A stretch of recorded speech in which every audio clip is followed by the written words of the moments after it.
Our goal is to provide a welcoming and safe environment for everyone. We ask that those in attendance adhere to a few ground rules. 1, silence or turn off your cell phones. 2, respect the person speaking and do not interrupt or do other things that could intimidate or deter others from exercising their right to be heard. Clapping, cheering, jeering, shouting, or other actions used to discourage people who have different opinions from participating will not be tolerated. People who attempt to diminish someone else's input may be removed from the room. 3, if you wish to speak, come to the microphone once the public hearing has been opened and state your name. Members of the public will have 2 minutes to comment. Your time cannot be combined with someone else's time. Everyone will get the same amount of time to speak so that we can ensure everyone is treated equally. If you are a representative of an officially registered, recognized organization and the item you wish to speak on is within the boundaries of your organization, you will be given 5 minutes. If it is outside of your boundaries, you will be given 2 minutes. 4, if you have a handout that you want the commission to see, you need to leave copies because they become part of the legal record. 5, when commenting, speak clearly, keep your comments on topic and brief. 6, questions asked during a public hearing will not be answered during the public hearing. Rather, the commission may ask the applicant or staff to answer questions after the public hearing is closed, or ask city staff to follow up with you at a later time.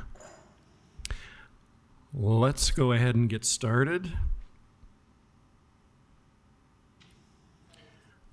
Our first items are the report of the chair and vice chair. The chair has nothing to report. Vice chair has nothing to report. The vice chair has nothing to report. We now have the report of the director. Just to update the commission on a few things. A couple of council meetings ago, I think it was on the 4th, they adopted the changes to the minimum number of commissioners needed, taking the Planning Commission's recommendation. And that's actually in effect already, so it's been published in effect. And so now the commission can function with as few as 5. We currently have 8 appointed commissioners, and we're working on some more, but just to let you know that. And then we've also had some recent changes to our management team. So you all know Wayne Mills. Wayne Mills has left the planning division and taken a role with the RDA. And so we have promoted Chrissy Gilmore into that planning manager position. So you'll see her more at this side of, at this table moving forward. And so just wanted to announce that. And I think that's all I have. If there's any questions for me, I'm happy to hopefully answer those. Thank you. We will go ahead and move to the open forum if there's any commissioners that would like to discuss any topics.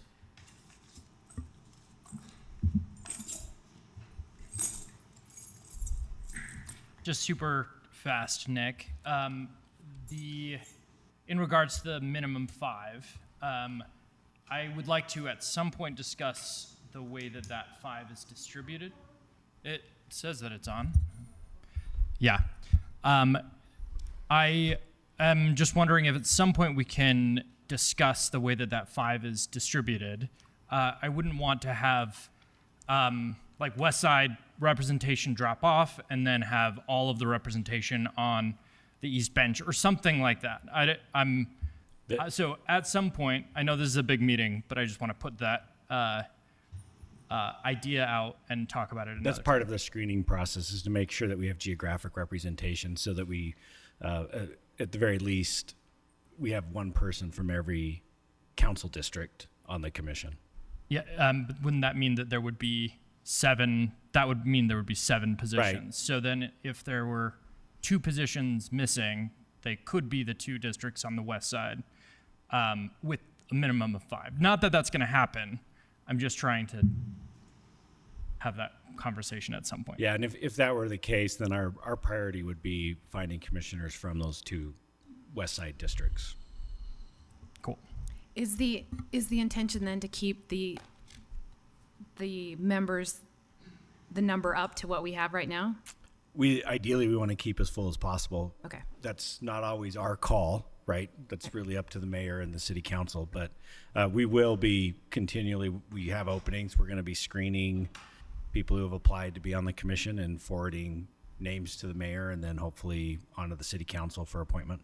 Is 11 openings the number we have? That's the maximum number. 11, thank you. Thanks. Well, we will go ahead and move on to the consent agenda. We have 2 items on the consent agenda. The first is Lotus Alchemy Design Review Modifications at approximately 48 West, 700 South. Case number PLN PCM 2022-00422. And that will have a public hearing. And we also have the approval of the meeting minutes from Wednesday, May 22nd.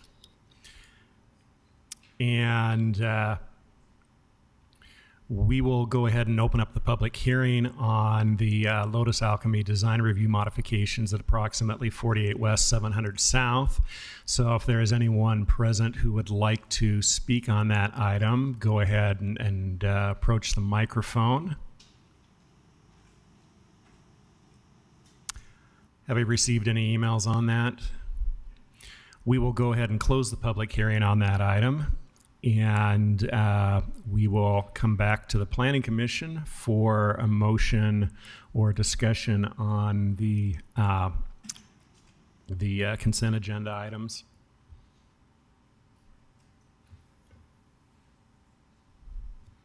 Mr. Chair, I move that we approve the consent agenda and the minutes. Well, the minutes is part of it. I'll second that. We have a motion to approve the consent agenda from Commissioner Scheer and a second from Commissioner Burrows. Any discussion to the motion? We will go ahead and take a vote. And if you were absent on the 22nd, state that. Commissioner Tuttle. Yes. Commissioner Scott. Yes. Commissioner Scheer. Yes. Commissioner Kratzik. Yes to the consent agenda, and this is not for the minutes, correct? Correct. Yeah, you're abstaining as you were absent. And Commissioner Burrows. Yes. And the chair also votes yes. The consent agenda passes unanimously with 1 meeting's approval abstention. With that, we will go ahead and move on to the regular agenda.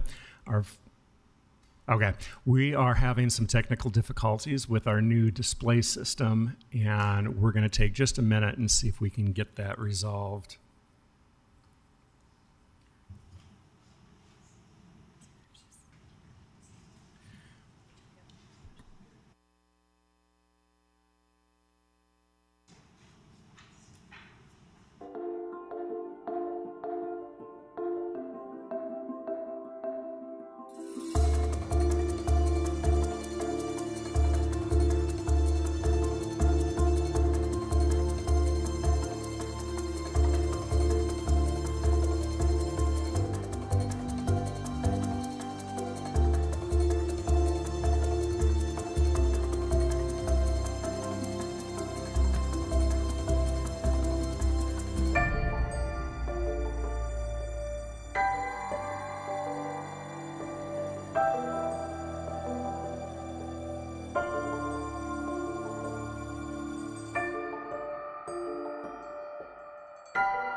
Good evening. Can we confirm that is what they can see online and everything?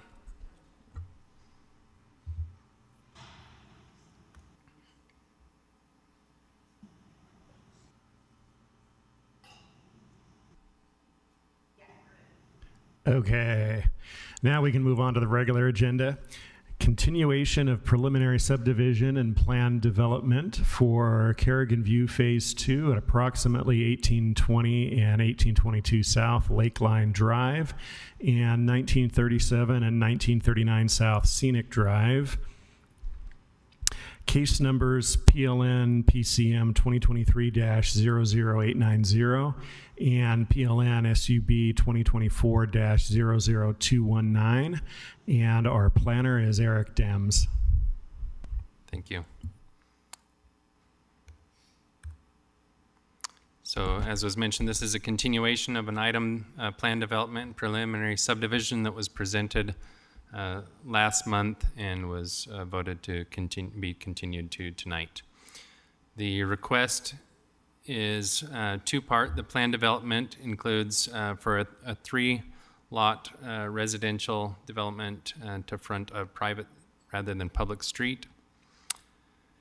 Lot 3 is 50 feet wide where 100 feet would be required, and there's a private road that would be used to access the lots that would be constructed across man-made slopes that exceed 30%. And they're requesting that the 3 residential lots include portions of the buildable area that crosses a slope that's over 30%. And then the preliminary subdivision associated with this request. Staff is recommending approval for items 1, 2, and 3 of the request and denial of item 4 of both the plan development and subdivision. With the conditions that are listed in your staff report, but also stated here, with a 20-foot wide public access easement to be dedicated from the property line at Lakeline Drive towards the H-Rock, generally located in alignment with the public utility easement for the water line. That a minimum 6-foot wide trail surface be provided within that easement and be acceptably engineered to not be impacted by water runoff. A fence to be installed on the north side of Carrigan Rim Court adjacent to the trail with the conditions listed there, and then also that any areas disturbed during construction be revegetated with native plants. So I wanted to show the updates that have happened since we last met briefly. One, they've included this lot 4. It was always intended to be part of the subdivision. It was listed as a correction that they needed to put that on there, and this is what connects the project with Lakeline Drive, so you can see it here. And that is one of the lots that's intended to be sold to public lands for open space.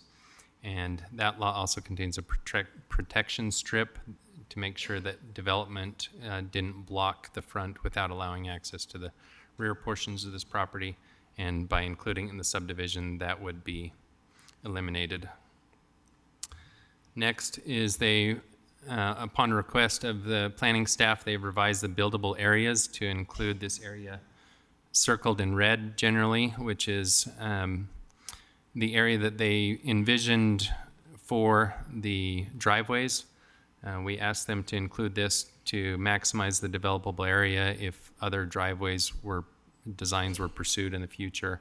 And also because the buildable areas are recorded on the plat, if they were not included here, shown, then and someone wanted to do a different design, they would need to do a plat amendment, and we wanted to avoid that. This did increase the buildable areas. You can see the comparison here with lot 1 going from previous from 13,678 to just over 17,000 square feet. Lot 2 from 15,438 to over 23,000, and lot 3 from just over 20,000 to 26,000 square feet.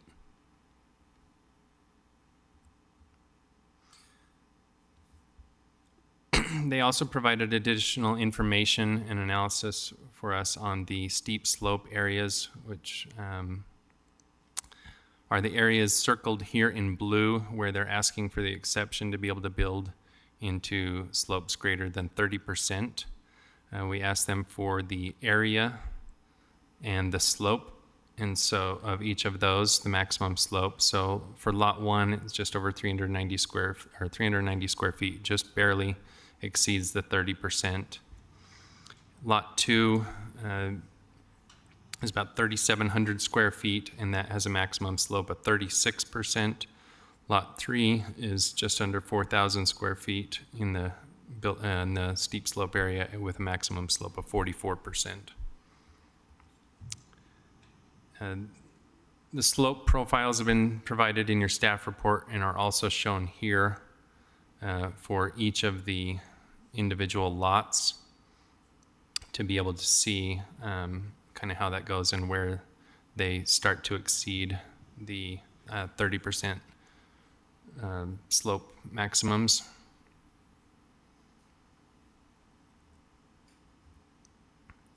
And then also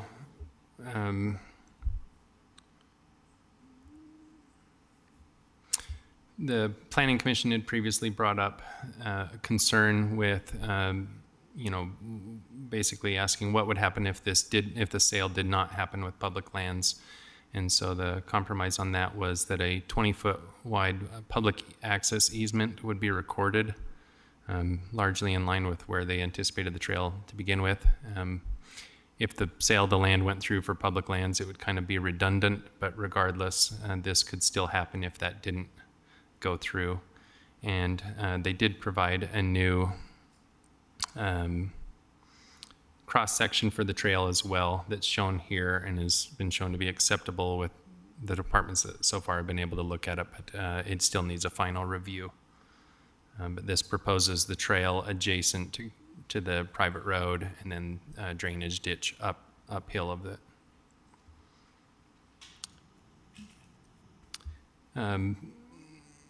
Staff's recommendation is based on analysis of the plan development objectives, which we still feel are fulfilled by preserving open space and natural lands, both through the anticipated sale of the open space to Salt Lake Public Lands, and then also by dedicating the 20-foot public access easement. And then we also felt that they still, of course, meet the master plan objectives as have been outlined in Plan Salt Lake, the East Bench Master Plan, and the open space plan, talking about the preservation of foothill trails and open space. In the analysis of the buildable areas over 30% slope, this is item 4 of their request. Staff is, of course, recommending denial on that portion, indicating that these standards are intended to protect the integrity of the steep slopes and the unique environment on the hillsides, and that they would still have fairly substantial buildable areas, close to about 16,000 square feet on each lot without the modifications. So again, staff's recommendation is approval of items 1 through 3 and denial of item 4 of their. Staff did provide an alternative motion if the commission, based on previous discussion, if the commission were to recommend approval of all of the items, staff has provided an alternative motion where we feel it'd be appropriate that at least 2 things happen. One, if they were approved, that a geotechnical evaluation be performed prior to the issuance of any construction permits, and for development to follow the recommendations of the geotechnical evaluation. And 2, that slopes over 40% still be considered unbuildable. And that would allow the development on lots 1 and 2, but not on 3. There would still be a portion, of course, that exceeds 40%, but a smaller portion. And that is the end of my presentation. Thank you. Do we have any? Yeah, let's have the applicant go ahead and come forward and let us know any additional information that you have. It will not go that line, or it will not go down. So if you there something here you want me to click on, or in the old? I can click on whatever you like. Just let me know.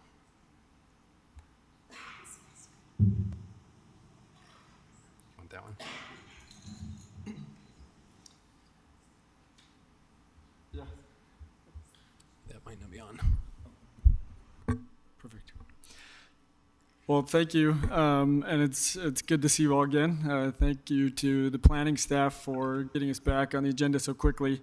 Yeah, one thing I wanted to speak to, really at just a high level, is we've actually had a lot of conversations just in the last 3 weeks with members of the community, trails users, and a lot of people who are rightfully so invested in this project. Some really beloved trails that run through there.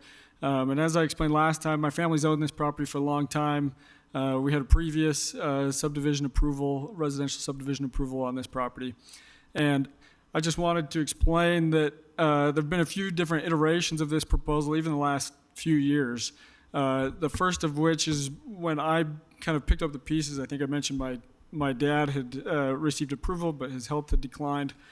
And I picked up the pieces in 2020, 2021, and reached out to Salt Lake City Public Lands and to see if they'd be interested in purchasing the entire 40 acres that we own as a family. And that's largely shown here. So that includes a 1/4 mile of the Bonneville Shoreline Trail. And at that time, in 2021, we had an appraisal done, and the value was $5.3 million. The city declined that offer, and I understand there are various priorities throughout the city. But that's I wanted to provide that high-level context. That's what's led to, okay, let's go back to the drawing board and see if we can come up with a compromise solution that still allows for trails preservation, for open space conservation, and for off-street parking, which is a huge issue, as many of the community members mentioned during the last meeting. And so this is the product of several years and a lot of time and money spent in compromising, working together with Salt Lake City Public Lands as well as the planning department to come up with what I would call is a really delicate balance, but it is a balance, and I think it's a great compromise to illustrate how we're able to meet the interests of a lot of different stakeholders here. Now, that included throughout this process, I came back to Salt Lake City Public Lands with the area that you see in red, which is about 12 acres. That includes a lot of the existing Bonneville Shoreline Trail. And I offered that to Salt Lake City. The current agreed upon purchase price is $1.8 million. I actually then personally reached out to the Utah State Office of Outdoor Recreation and secured a $1.3 million grant that will go to Salt Lake City to cover the majority of the $1.8 million purchase price.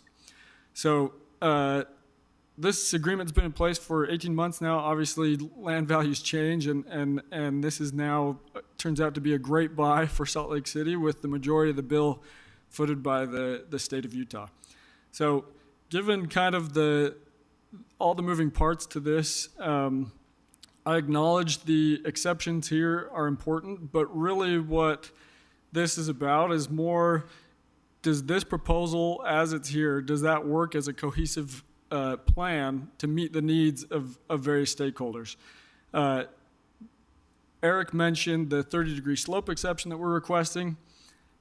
The buildable areas are quite large, but due to the elevation changes here, and not the elevation changes over 30-degree slope, but just the elevation changes under 30-degree slope, the reason we had included several exhibits showing the driveways previously is because of the way it has to be engineered.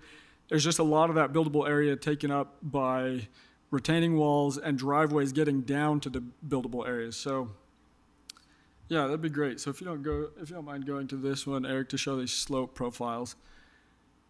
I think another thing to mention on this 30-degree slope exception, which seems to have been a sticking point. One is we know that dozens of homes throughout Salt Lake City in the foothills and streets and roads have been successfully constructed on slopes over 30 degrees. This is not a new phenomenon, and at least me, to the naked eye, I would not be able to look at that slope exhibit and pick out where the 30-degree slope starts and where the 29 or 29.5% slope ends. So because we have worked really hard and are giving up quite a bit in the sale to Salt Lake City Public Lands in terms of valuable, flat, developable land that's also prized as open space and trail use, we're trying to make sure, because Salt Lake City is unable to purchase more than we've currently agreed to, we're trying to preserve some of the value that we have in the lots that we're proposing here. So that's where this exception is coming from. As you can see, Eric, if you don't mind going back to the overall. If you don't mind going back to this one. So one more thing I'd like to call out is about halfway from right to left here, you'll see the red property line dip down in the shape of a U to follow the Bonneville Shoreline Trail. Now, a lot of that shoreline trail to the north of Lot 3 is flat buildable ground that could be included conceivably in another lot. Now, there's the public utility easement, and we could work with that, but essentially what we're doing by scooping out that portion of the existing Bonneville Shoreline Trail and selling that to Salt Lake City is we're pushing that, particularly that Lot 3, farther to the south, which then pushes it down to this steeper slope. So once again, I'd just like to reiterate that we've worked very hard to come up with a solution that Salt Lake City Public Land seems to be on board with, that the planning department seems to be on board with for the most part. And our goal here is to preserve the trails in the open space while also preserving our right to develop this small development. This whole delicate balance hinges on this vote and on the few exceptions that we're asking for. Without these exceptions, the subdivision as we've designed it and as we've engineered really falls apart, and at that point we'd be forced to go back to the drawing board and really pivot to capturing some of the value that we would be giving up through the sale to Salt Lake City by not selling it to Salt Lake City, but rather reverting back to either our original plan or a new subdivision plan that would be a full residential development of this. So our interest is in creating a plan, a proposal that works for everybody. But as I said, that hinges on this vote and these exceptions in this current form. It's not like we can adjust. We've tried many different iterations. At this point, the next step would be to proceed with the residential development on the areas that we currently are planning to sell to Salt Lake City. So we would be, that sale would not happen. We would redesign the subdivision and there would be homes and streets and pavement over the Bonneville Shoreline Trail rather than the open space that we're proposing right now. So I'd be happy to answer any questions, but I think that hopefully helps convey a little bit of the context around the reasons for some of these exceptions that we're requesting. Thank you. I neglected at the start to have you state your name for the record. My name's Adam Turville. Thank you. Any questions from the commissioners? Just one really quickly. On the map, the grade map, the one that has red, there's like a green line that outlines some of the buildable property. Wait. Yeah, if you look on lot 3, there's a couple of grades that are above that 30%, just these little triangles. Is that part of this conversation, or is it everything No, below the they're green line? probably anomalies. The way that the survey is done from a drone, they could be a rock sitting there. They could be something or other where it doesn't read it quite right. So those are usually just errors in the mapping. Okay, so essentially the green line only. Correct. Okay, thank you. That was my only question. And on that table, that would be the amount, the square feet that would be subtracted from the buildable area that they outlined because it's over 30 slope?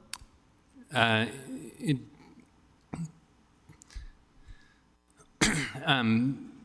it would be a little larger than that because there's also a 10-foot buffer from those buildable areas. So yeah, don't have the exact numbers with the way that that would need to be drawn.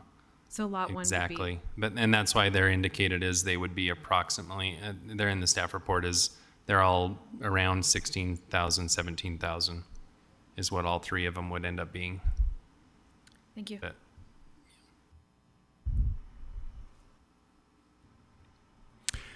Let's go ahead and open up the public hearing on this. We have already received 2 cards. The first one is Elizabeth Barrows. If you're present, go ahead and, thank you. Go ahead and step up to the microphone and state your name for the record, and you'll have 2 minutes. Oh, the microphone that's, yeah. Sorry about that. Hi, my name is Elizabeth Barrows. I'm just here to talk about a few concerns that I have from looking at the previous map. There seems to be, we are discussing a 3-lot area, and there seems to be a proposed 4th lot. Yes, exactly.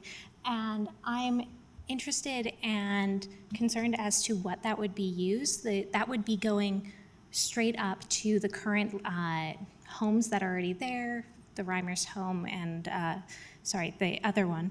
As well, another concern I have is the designation as a private street versus a public street.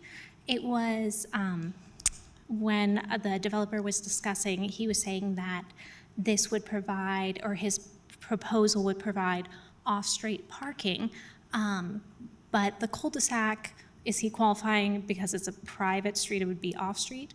Also, in the future, it would be,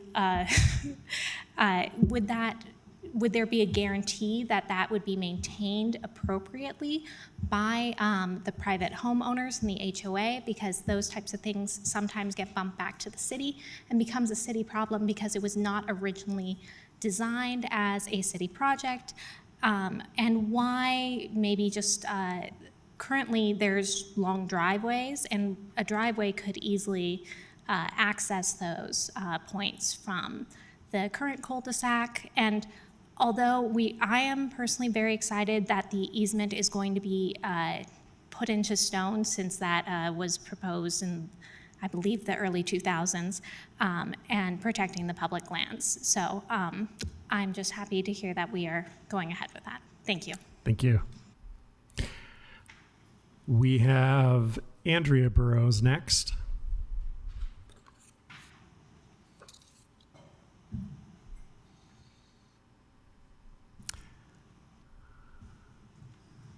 State your name for the record, and you'll have 2 minutes.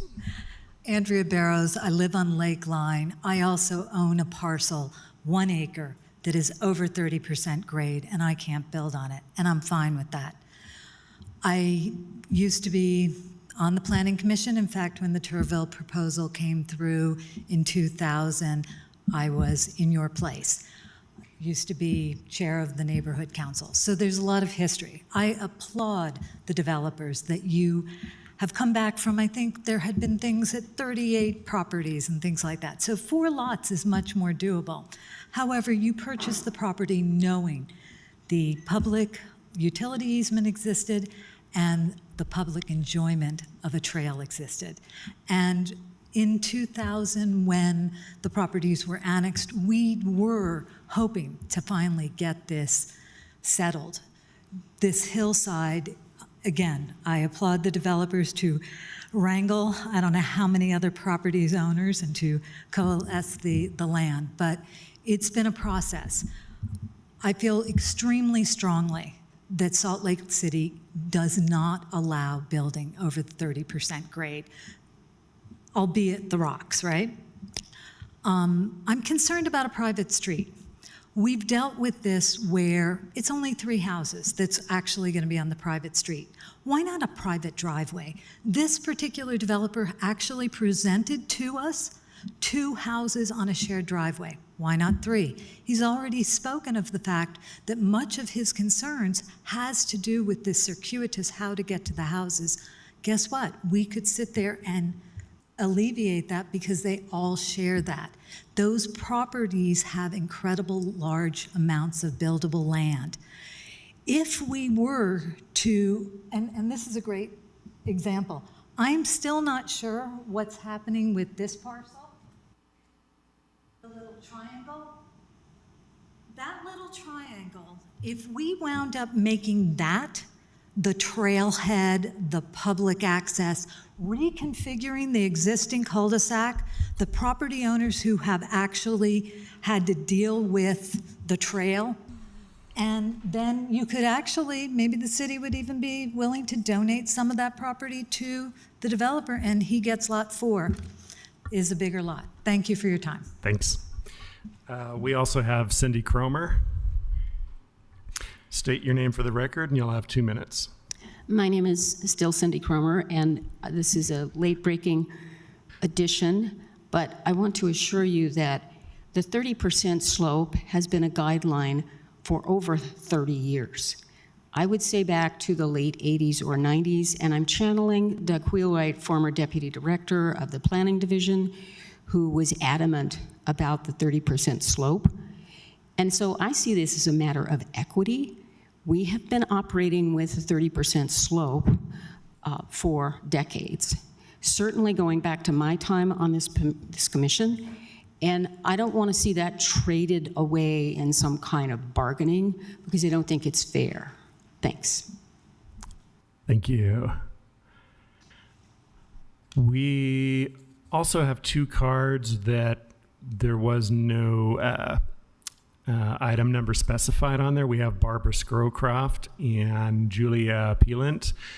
Okay, we'll get you later. Is there anyone else who would like to give public comment on this? Go ahead and approach the microphone. State your name for the record, and you'll have 2 minutes. Yeah, thank you. My name is Melanie Mary, and I live on Lakeline. I was here at the last meeting as well. And the next day, I was shocked to see that already fences were up, and most of the public, who turned up in bigger numbers tonight, but most of them were not there at the last meeting and were puzzled. And I heard Mr. Tourville say that his proposal was a win-win-win, the city, the public, and the developer.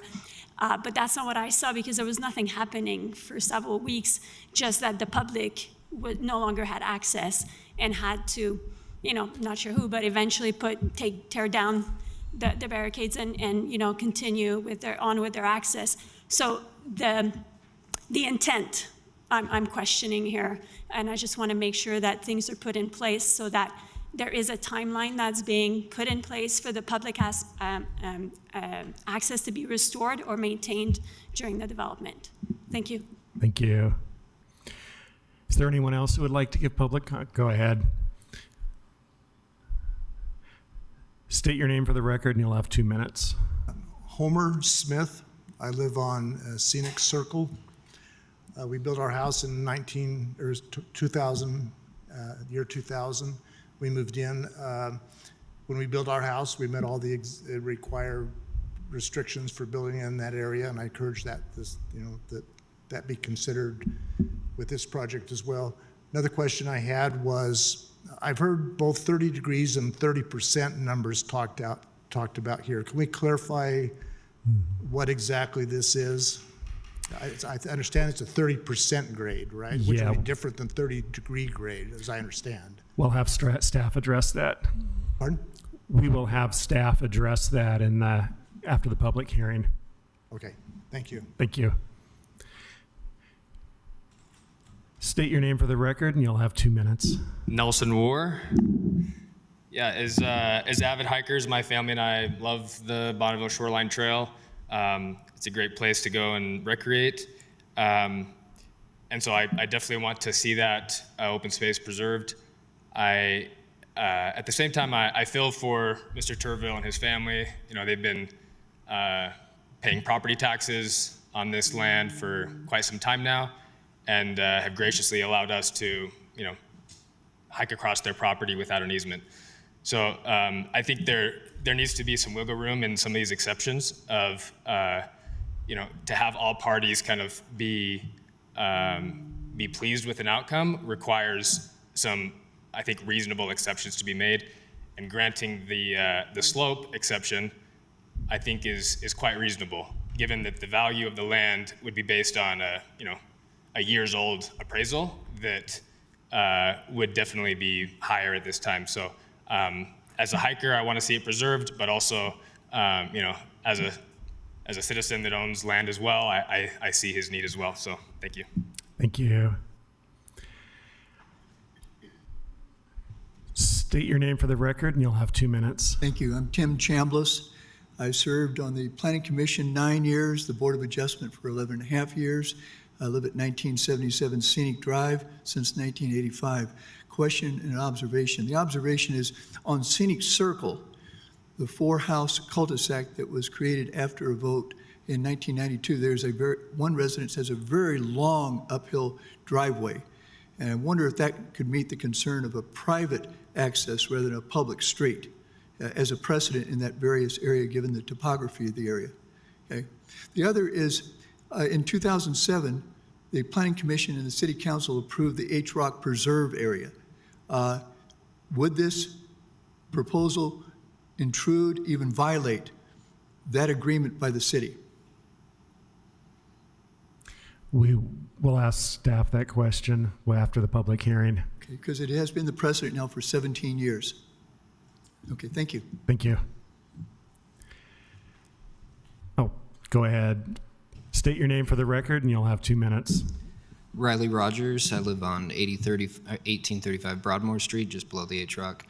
I didn't get a notice in the mail, and the rest of my neighbors didn't either, so I'm sure other people would be sounding off if the rest of the neighborhood heard about this. Overall, I respect what they put together, and I approve it. I think it looks great what they're proposing. I think the concern from me and some of my other neighbors is if they have the ability in the future to add on to the development and do additional lots, what's there currently would be great, but if they continue going west, that would be a concern. I don't think they can, but just throwing that out there. So, thank you. Anyone else? Have we received any emails? We will go ahead and close the public hearing and bring it back to the commission. We did have a couple questions raised in public hearing that it would be great if staff could just touch on. Sure. So we'll start backwards. As far as the land to the west, that is all zoned open space, and only the land that would be designated on this, so that cannot be developed. And also, the subdivision plat defines buildable areas, even within the residential zone, of course. And so those are the only areas of the lots that can be built. So those are all established. They could not go further west or into any of the blue area or any of these other areas. So as far as the H-Rock Preserve, we have Tyler Fonero from Public Lands that could maybe address that. Not in real estate services, but is our understanding that that is the H-Rock Preserve is outside of the Turville property parcels. And the requirement for slope is a 30% slope, is how it's designated, rather than degrees. And then also the question was brought up about Lot 4. Lot 4 is an existing lot. It is zoned FR2, and if this weren't to go through, it could be developed as a residential lot, but the point of this proposal is to include it in the sale to Salt Lake Public Lands for open space. And then there was a question about parking in the future. The land shown kind of in this area right here is quite flat, and it's anticipated if the sale were to go through that in the future that land would be for trailhead parking or some kind of amenities, but that is not part of this particular proposal or plan or funding at this point. Thank you. I have a question. Can you tell us the difference between a private street and a private driveway? Is there a difference? Yeah, I don't know that there's an awful lot of difference other than usually the design is going to be a little bit different. Fire access may be different.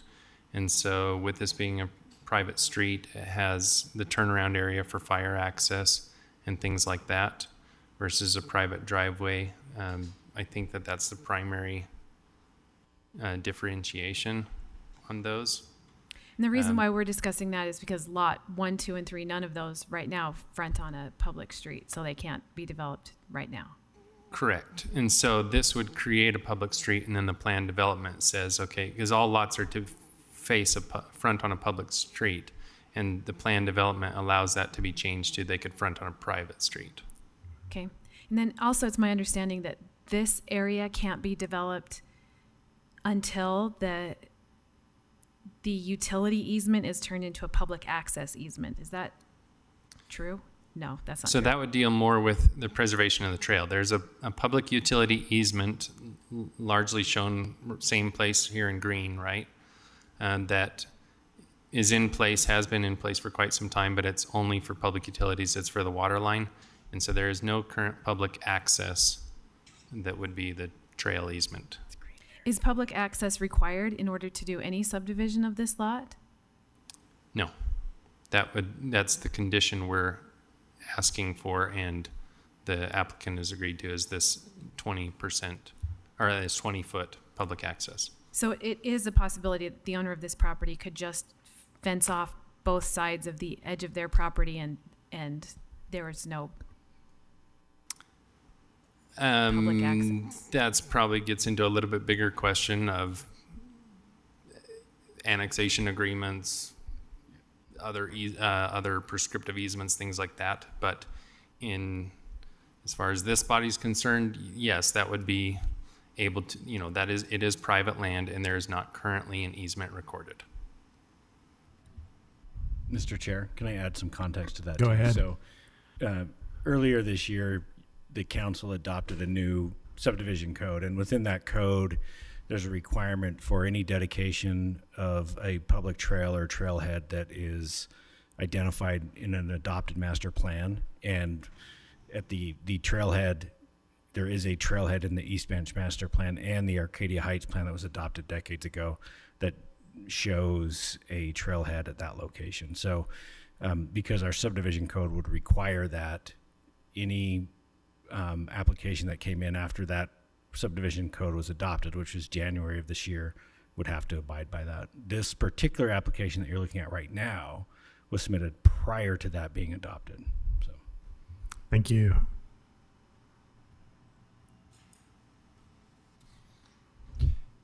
Just a quick question of, have people been using it as access for 20 years, even without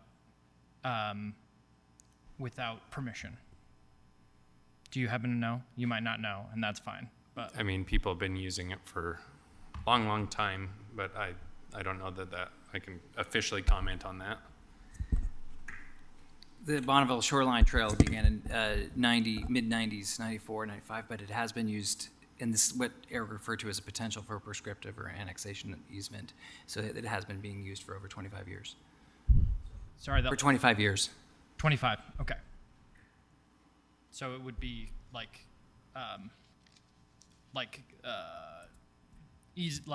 my brain is dying. Sorry.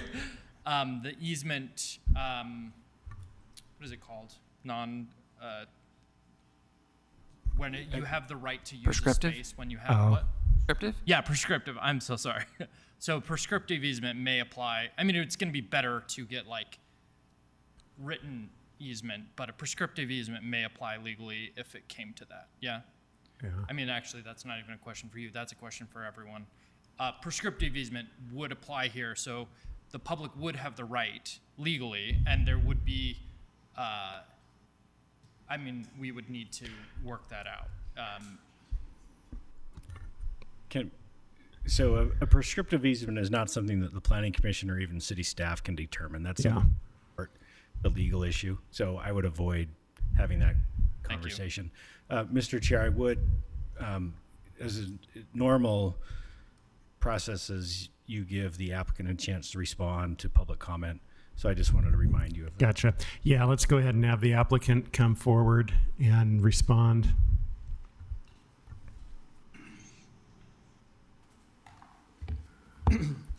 Thank you. Yeah, to the point of an easement, I think Eric said it well, that there currently is no public access easement. My family has permitted the public to use the trails as we've worked together on hopefully coming to an agreement on how that might be formalized in the future. And to save everybody a lot of worry about prescriptive easements, we've got a proposal for you that takes care of that.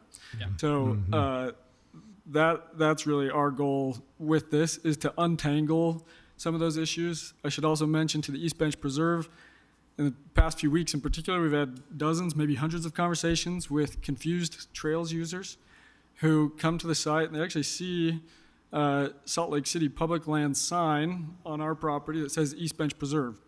As Tyler explained, the East Bench Preserve is essentially up on top of the mountain above our property and behind our property.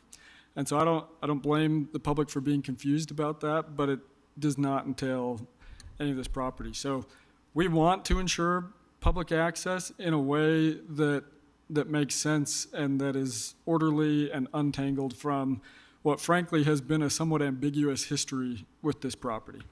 And so that's, and just to reiterate once again, that maybe speaks to kind of the delicate balance of this proposal, including these exceptions that we're requesting that become really linchpins to some of these questions that could otherwise ensure public access long term. So, thank you. Chair, I'd like to make a motion. Is there a preference on which order, the plan development or subdivision? You need to do the plan development first because you can't. Great. Based on the information presented and the discussion, I move that the commission approve requests 1, 2, and 3 of this plan development applications, conditions identified on pages 1 and 2 of this staff report. I'll second. We have a motion from Commissioner Burrows and a second from Commissioner Scheer. Any discussion to the motion? Let's take a vote. Commissioner Scott. Yes. Commissioner Kratzik. Yes. Commissioner Scheer. Yes. Commissioner Tuttle. Yes. Commissioner Burrows. Yes. And the chair also votes yes. That passes unanimously. I'd like to make a motion on the preliminary subdivision. Based on the information presented and the discussion, I move that the commission approve requests 1, 2, and 3 of this preliminary subdivision application, subject to the conditions listed on pages 1 and 2 of the staff report.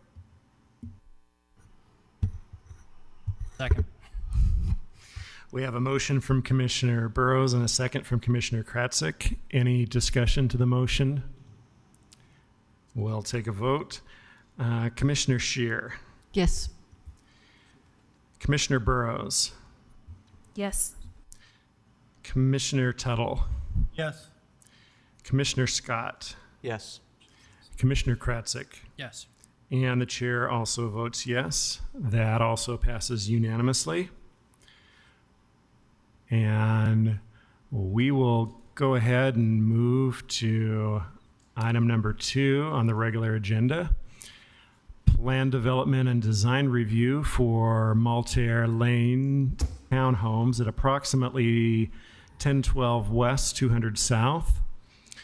Case numbers PLN PCM 2024-00312 and case number PLN PCM 2024-00252. And our planner is Grant Amon. Good evening, commissioners. Just give me 1 second here. All right. Thank you so much. My name is Grant Amen. This is a design review and a plan development request at approximately 1012 West, 200 South. To begin, Malair Lane's Townhomes is a 13-unit single-family attached townhome development requesting 2 petitions, the plan development and a design review petition, in order to achieve the complete design of this project. The subject property is located in the TSA Urban Neighborhood Transition District. The owner, Neighbor Works Salt Lake, intends to sell at least 20% of the units to those whose income is 80% or less AMI. Staff is recommending approval of both petitions as listed in the staff report. For context, this project was originally approved in 2017, but required modifications due to expiration and code changes. It was again approved during the May 25th, 2022 Planning Commission meeting, but needed to alter the project due to costs. The project was formerly known as Euclid Corners during that meeting. Next is the new site plan of the project along with a few details. The 13 units will be 3 stories and will be spread across 2 buildings, which will each be 32 feet 10 inches in height. The planned development portion of the project is required for an increase in the amount of permitted open space and a reduction of a 10-foot landscape buffer.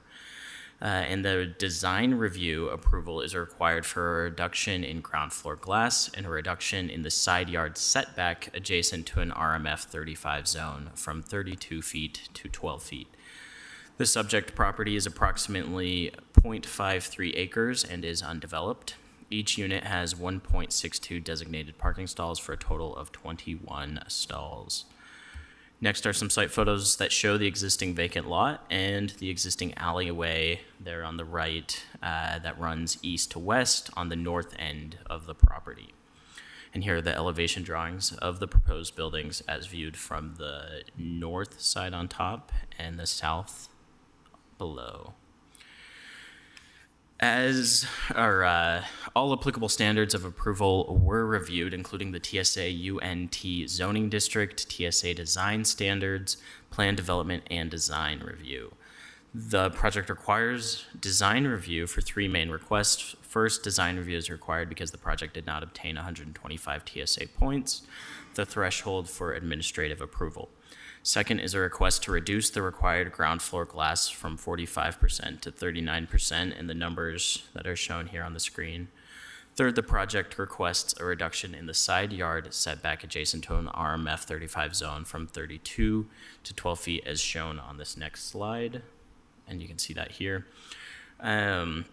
Here's the proposed 12-foot setback along with the proposed landscaping and the additional alley width. In total, the construction will be a minimum of 28 from the property lines, 28 feet from the property lines to the RMF properties to the north. The properties to the west are the same zone, TSA, the same TSA zone. All right. The next slide has additional drawings of the proposed landscaping. Even though the project is requesting the reduction, they're still providing landscaping, and there is provided distance between the property and the adjacent zoned properties because of that alleyway. The project also requires plan development approval for 2 requests. The first is an increase in the amount of permitted open space in the TSA zone from 2,500 maximum square feet to 3,010 square feet. The TSA zone requires 1 square foot of open space per 10 feet of land area up to 2,500 square feet. So they're a little bit over that. The second request is a reduction of the 10-foot landscaped buffer due to the paved vehicle access along that northern property line. Here again, you can see that the project does include landscaping and landscaping along that northern property line, but due to vehicle access through that alleyway and into the parking area there, the entirety of the landscape buffer is not met. The remaining yard is landscaped, and you can see the proposed tree and vegetation cover in this image. Based on the information and findings in the staff report, planning staff's opinion is that the request generally meets the applicable plan development, design review, and TSA standards of approval. The recommendation is for the Planning Commission to approve both requests as discussed in the staff report. And with that, thank you. This concludes my presentation. The applicant, I believe, was here, but there are a lot of people. Pascal Myers, his name, and his team should also be here, and I'm also happy to take questions. I'm not positive if I saw them. Oh, yes. Thank you. Thanks.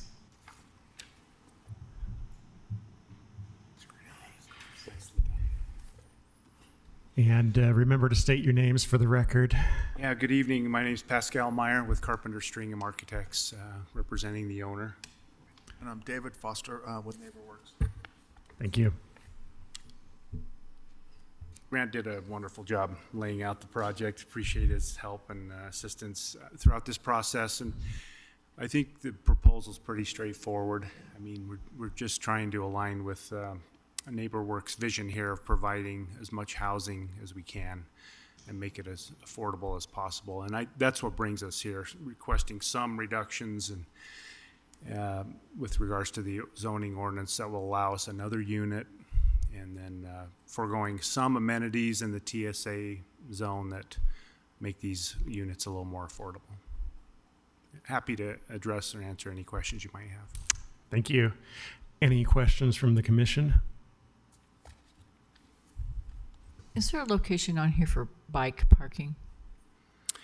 There is, right on the inside corner of the two buildings, you'll see a little Thank you. a symbol there for a couple of bikes.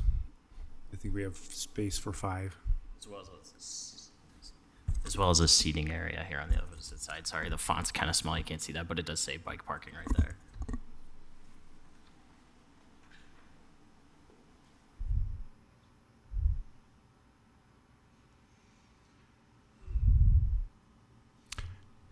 If there are no other questions, we'll go ahead and open the public hearing on this. If there's anyone who would like to give comment on this, go ahead and approach the microphone. Have we received any emails? We will go ahead and close the public hearing and bring it back to the commission. And I'm going to say that I ride my bike here past this lot almost every day, and I am very happy to see, but since we did approve a project in the past that has expired, I'm really happy to see this coming forward again.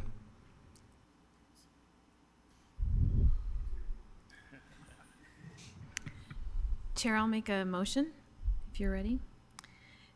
Based on the information presented and the discussion, I move that the commission approve this design review application as recommended by staff.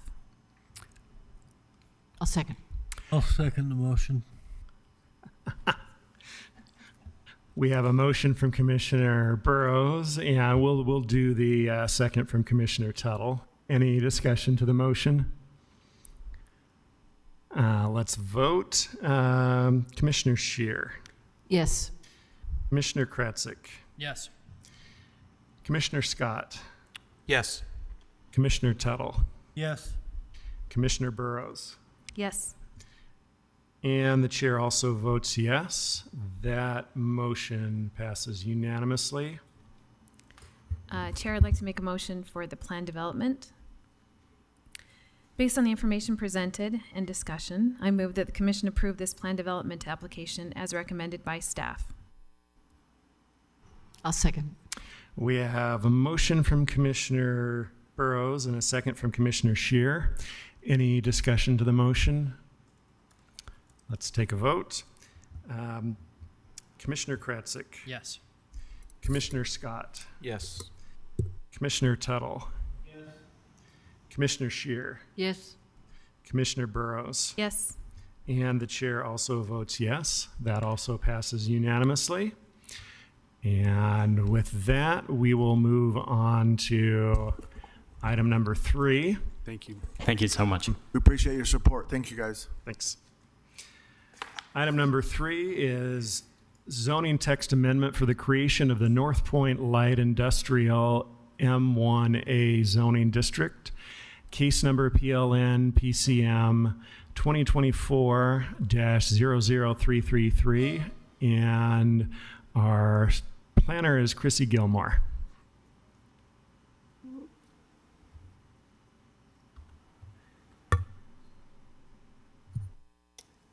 I think you need to disconnect. Maybe not.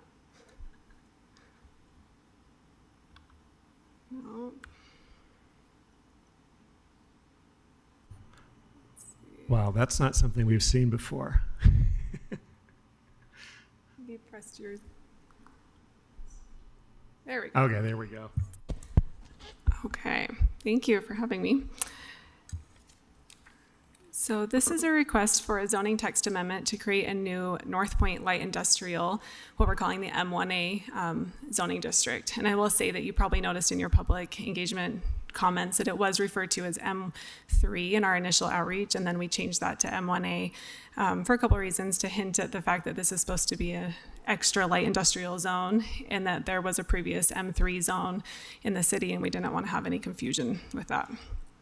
So the proposed text amendment is intended to implement the North Point Small Area Plan, and the text amendment was initiated by the council as part of the adoption of that plan in November 2023.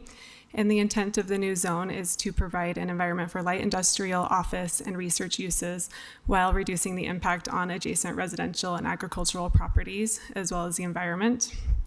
And then you can see from this slide that the boundary area is the boundary of the North Point Small Area Plan, which is the area northeast of the airport.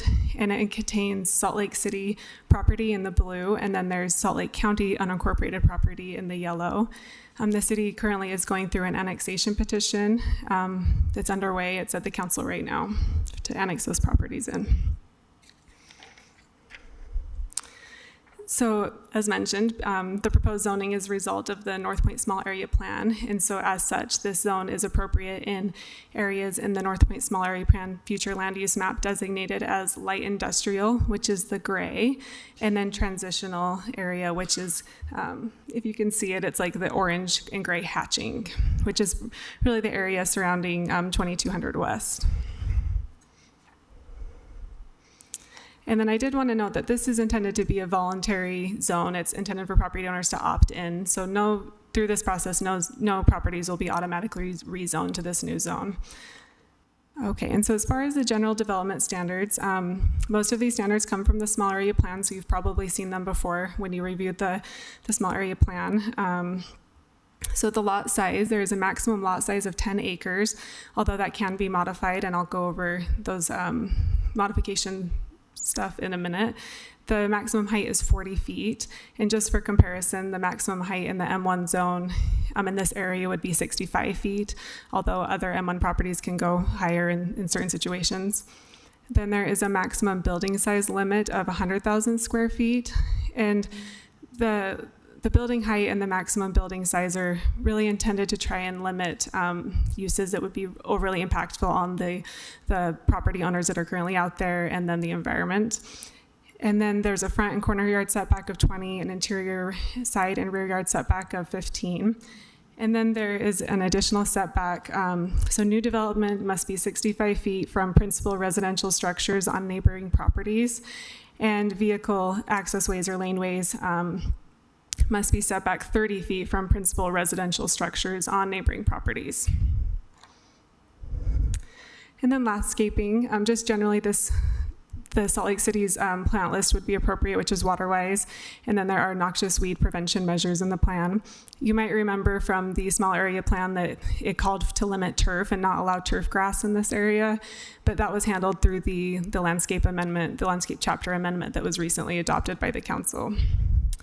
And then trees. So trees are required along all property lines at 1 tree per 30 feet of property line. However, due to concerns with the unique drainage in the area, we do have in the text that they could be clustered in those conditions.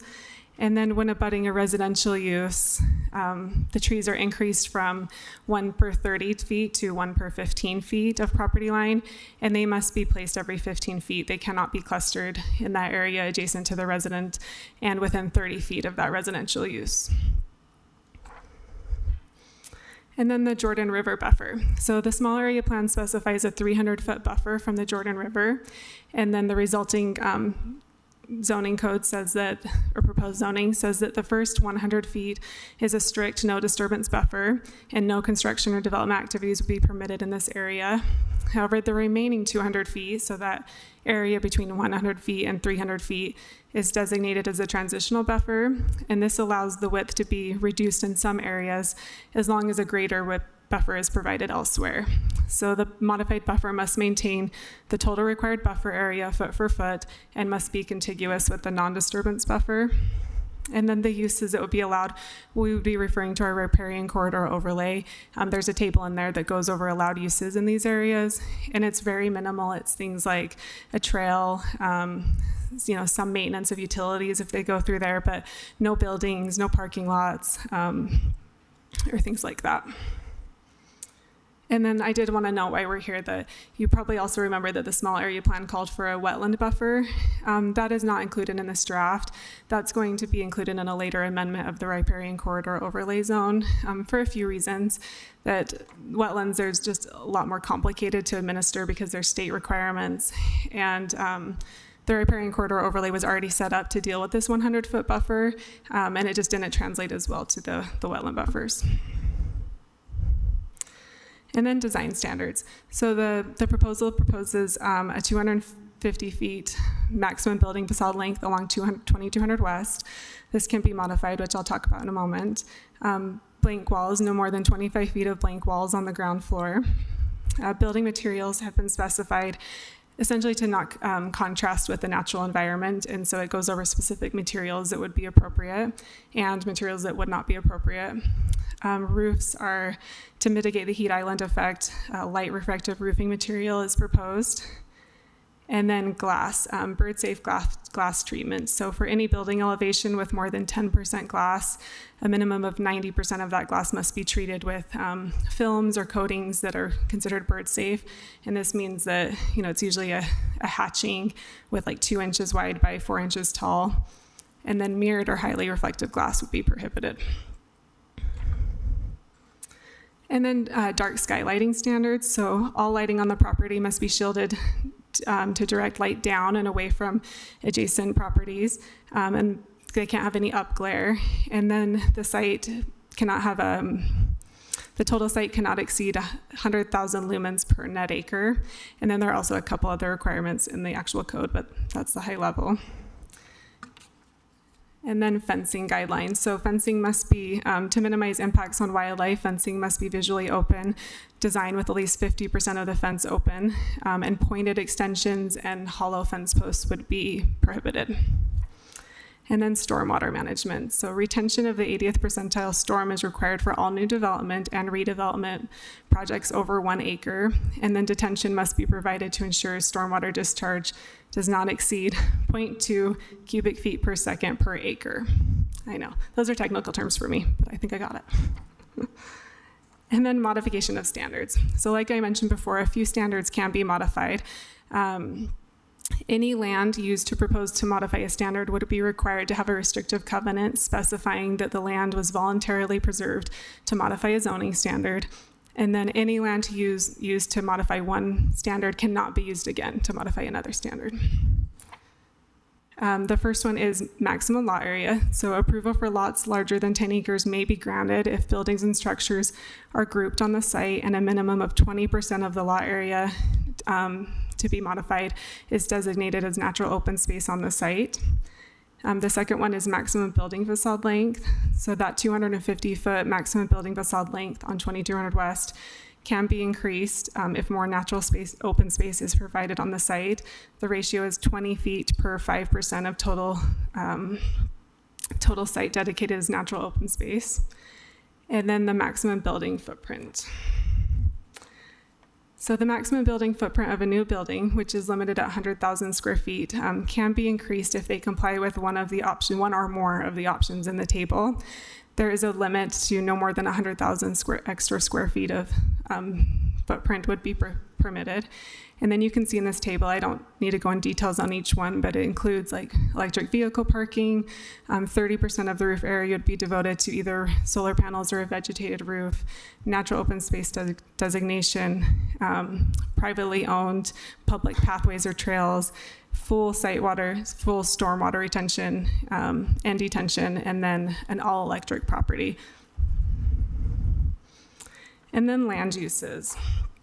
So uses in the proposed zone include primary light industrial uses. There are office, agricultural, and some research or retail uses permitted. High water uses or environmentally impactful uses have been prohibited, such as commercial laundry, and qualifying footnotes are used to allow uses that may otherwise be inappropriate in the area. And then no new residential would be permitted. Two primary land uses that are prohibited to maintain the vision of the small area plan and to reduce the impacts on the neighboring residents are package delivery service and distribution centers, just because of the impact of trucks and how busy they are. And then additionally, several uses are designated as conditional to ensure that they are evaluated on a case-by-case basis and that appropriate mitigation can be considered. And then for the standards of approval, text amendments fall under 21A, Chapter 21A 5050.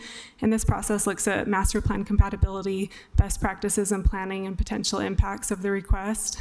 We believe that as this is proposed zoning is a result of the small area plan. Also, the many sections of the plan were written and helped with by public utilities and our various other divisions. We believe that it meets the standards of our text amendment process. And then to touch on public engagement, 2 open houses were held on the proposal, one on April 23rd and one on May 16th. And input received at the open houses and through emailed comments has been mixed. There's been concerns and some support. We did, really look at those public comments that came in, and many changes were reflected in the draft from those public comments. And that's covered in your staff report. And then the community council did not request a presentation from staff, and they did not submit a letter. And so with that, we recommend that the Planning Commission forward a positive recommendation to the City Council. And that concludes my presentation. Thank you. Thank you. Any questions from the Commission? I have a question about land uses. Can we include a prohibition on any facility that might process or store hazardous waste, and a facility that might process or store medical waste? Yeah, we can look at that. I think we do have a biomedical facility, but let me see what the qualifying footnote is, because I think it's prohibited within. Oh, no. Okay, that is something we can look at, and we can also add a qualifying footnote that they're not allowed within a certain distance of residential or something else that the Commission would think was appropriate. Thank you.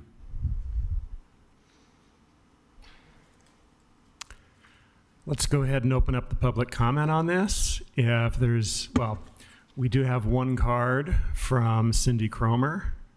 If you would like to go ahead and approach the microphone, state your name for the record, and you'll have 2 minutes. First of all, I want to say this is a superb piece of writing on complex issues which are not inclined to be addressed in text. So my compliments to the staff. You last considered rezoning on 2200 West in December. That led to a 2-page development agreement hashed out between the developer and the applicant, where the applicant argued not to have to plant trees on one side of the property. It's really astounding. I told the council, you should not do business with anybody who argues about trees. You just shouldn't. So I'm concerned about the modifications on page 6. I think they'll whittle away the effectiveness of the design standards on page 5. Actually, I don't have any question that they will. And what they do, those modifications, is they make the future less predictable for landowners who have managed to survive the construction of a 1 million square foot facility on 2200 West. There's some people out there still hanging on, and these modifications on page 6 do not make life predictable for them. I think you need to clarify the definitions of 50% open fencing I really don't have an image of what that looks like, or what my dog would think about it. And then the city council wrestled with the definition of a distribution center really hard, and how much would be allowed within the facility that would actually be distribution smuggled in. And then, of course, there's the issue of enforcement and how you check up on that. So I think those two definitional issues, and I'll just keep complaining about the modifications because I think they undo the effectiveness of the design standard. Thank you. Thank you. Anyone else who would like to give public comment? Go ahead and approach the microphone, state your name for the record, and you'll have 2 minutes. Hi there, my name is Dallin Hinckley. I'm, along with my sister, the largest landowner in this proposed area. We have two primary concerns. The number one is that the transitional area on page 3 does not include the green area to the north, and we're working with the city council on that to include that area, because currently that proposal bisects the property that we own in half. So half of us would be considered up for transition, the other half would not. The green kind of stuff at the top. The other concern is on page 5, and I'm supposing that this has already been addressed in the small area plan, but the 300 feet impacts us pretty dramatically if in the future we choose to change something. And currently the picture, on page 5, the top half of that line is actually all our property. And if you notice, everything on the North Salt Lake side abuts right up to the Jordan River Trail, but the Jordan River buffer on our side would be 300 feet, which seems pretty excessive. So if that can be amended to be more like 100 feet, we would be far more in support. Obviously, we support the 100-foot non-negotiable area. We think that's important and can be preserving things for future use, but the additional 200 feet makes me think mostly of the thistle fields on the other side of the river, where no one's maintaining it, no one's taking care of it, and it's just thistles and water hemlock. That's all. Thank you. Thank you. Go ahead and approach the microphone, state your name for the record, and you'll have 2 minutes. I'm Heather Limon, and I am also one of the owners of Crossy Ranch. And I don't know exactly what meetings go with what decisions. So then again, the map is a concern of mine, dividing my property in half and saying open space, but I don't know if that's jumping the gun. Maybe that's going to be decided somewhere else. But that map is a concern to me. And I guess from my lack of knowledge, the transitional area, does that not be included then with M1? Or what is that? What does that mean for us when you say transitional and then open space? Okay. Thank you. Anyone else? Have we received any emails? We will go ahead and close the public hearing and bring it back to the commission. And if you can give a little bit more explanation about the map and the transitional zone and the buffer too, that'd be great. Yeah. So this map was the map that was adopted, this future land use map that was adopted with the small area plan. The small area plan boundary is probably hard to see on there, but it's the black boundary. It kind of creates a square or a rectangle. The land that she's talking about is north of the small area plan boundary. So that wasn't contemplated as part of the plan, although it was included as, if they ever came to the city, it was envisioned as future open space. However, it's really not part of the small area plan, so it's not subject to those transitional area or the open space. It's just it was just shown for context on the plan. So is that Salt Lake City property? It's a part of Salt Lake City, or is it part of Salt Lake County? It's part of Salt Lake County, Okay. and it is in the annexation, the proposed annexation area. And so when it's annexed, it will be open space? That's up to the city council and their discretion what they zone it as. That will come back to us for recommendation? So when an annexation goes through, the city council has to assign a zone, and it could be open space, it could be AG2, or something else, but I think one of those is likely. And then they could propose a rezone, so they could come in and propose to do this M1A. So we would recommend to the property owners that they probably talk to the person who's going to be their city councilor. And then the Jordan River buffer, that also, if you remember, the original draft that came before you was a 100-foot buffer from the Jordan River, and then the city council changed that to 300 feet in the small area plan. And so this draft is a reaction to that, that direction from city council with the 300-foot buffer. Can you tell me the way that kind of flexible number it happens? Is it like per property? Some of it can be 400 and some of it can be 200.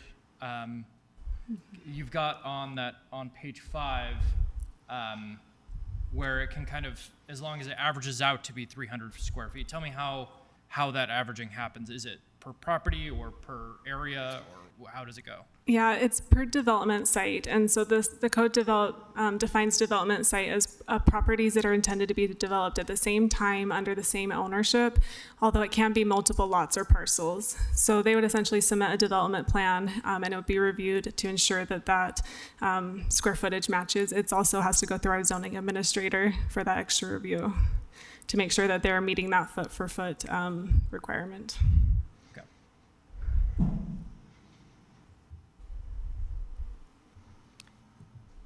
So it can be reduced to 200 feet, or it can be reduced to 100 feet with, and by talking to somebody, the director. So yeah, they can, the area between 100 and 300 feet, they can move that area around as long as that transitional area, which is 200 feet, is no more than, it cannot exceed 350 feet. So they essentially can go 150 feet over to account for, natural development sites. So the buffer itself, the line of the buffer can move. Okay. But the total area has to remain. We were talking about putting a buffer on someplace else on the property, but you're talking about right along the river. Yeah, it must be contiguous to so that 100 you can sort of move foot. your buffer line around a little bit. Okay, I get it. Chair, I like this text amendment. I also think that Commissioner Tuttle's suggestion to say that hazardous waste or medical waste are not permitted in this M1A zone is a good idea. So I'd be willing to make a motion to recommend those things to the city council. Okay. Based on the information presented and the discussion, I move that the commission forward a recommendation to adopt this text amendment to the city council with the addition of the consideration of not allowing hazardous waste storage or Processing and storage. Right. So storage and destruction or processing of medical waste or hazardous waste. Right. Was that clear enough? I'll second the motion. We have a motion from Commissioner Burrows and a second from Commissioner Tuttle. Any discussion to the motion? Let's vote. Commissioner Tuttle. Yes. Commissioner Scott. Yes. Commissioner Scheer. Yes. Commissioner Kratzik. Yes. Commissioner Burrows. Yes. And the chair also votes yes. That moves on to the city council with a positive recommendation. And let's take a 5-minute break and be back at 7:17. Great. Thank you.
Item number 4, which is Sports, Entertainment, Cultural, and Convention District Text Amendment. Case number PLN PCM 2024-00441, and our director, Nick Norris, will be presenting. Thank you. Tonight we're going to go over what this proposal is, some of the public input that we've heard and some of the rationale for it, and then finally we're going to touch on the Planning Division's recommendation. This is a little bit of a unique situation from a zoning amendment because it was somewhat dictated by some changes in state code that were adopted by the Utah legislature this year. So that was Senate Bill 272, which created a process for creating this district. And one of the key things that involves the Planning Commission is that it requires zoning to be in place prior to September 1st, 2024. It requires some other things in what's called a participation agreement. Most of these items are not something that the Planning Commission under this bill is involved with, even though normally you would be involved with many of these things. And so I've listed those just for your information of what one of the key points of a participation agreement is is a master plan. And I've indicated those things that we've already done as a city with the downtown plan mostly, and some of our transportation plans that will cover a number of those types of things. And so this proposal partly implements our downtown plan. Let's start with where the D4 zone is. So in this map, I want to make sure the colors, they've been different on screens. I don't know if people have noticed that, but the areas in purple that are highlighted in yellow are the D4 zone. There's no other D4 zoning except what you see here. This is essentially was created as a secondary central business district, and the intent both of the original downtown plan and the downtown plan that was adopted 2016, I think it was for this area to be one of the directions that the central business district grows.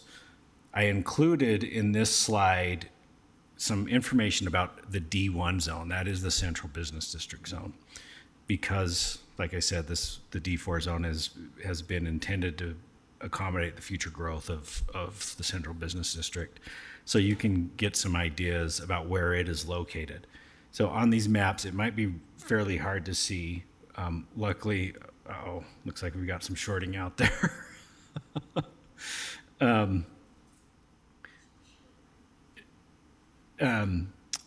But a couple of key points. The D1 zone does not have a height limit. It requires, as you know, it requires design review for any building over 200 feet in height.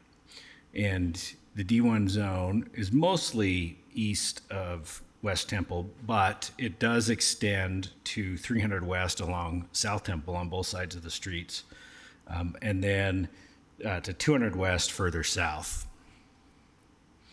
Recently, there's been a couple of zoning map amendments to extend more of the D1 zone to about 200 West.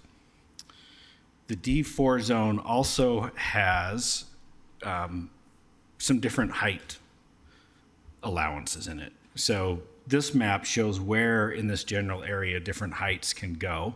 It includes both the D1 zone in red, and the area in blue is the GMU zone. So you can see that the orange area and the red areas are, or the orange areas, sorry, are the, and yellows are the D4 zone. So the base zoning in D4, base height, allows for 125 feet.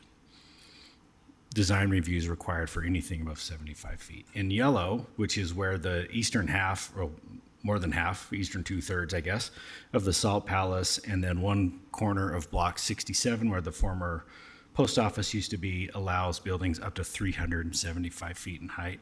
And then for context, you can see the areas in red that allows, that does not have a building height limit. It also shows what the design review thresholds are for each of those general areas. The issues that we've heard related to this proposal, there are several regarding height. Most of the comments have been, that are about the zoning, have been related to heliports. That has been removed from the proposal, so they will remain a conditional use. And then we've also heard some comments about light impacts from signs. So let's get into the proposal a little bit. The proposed height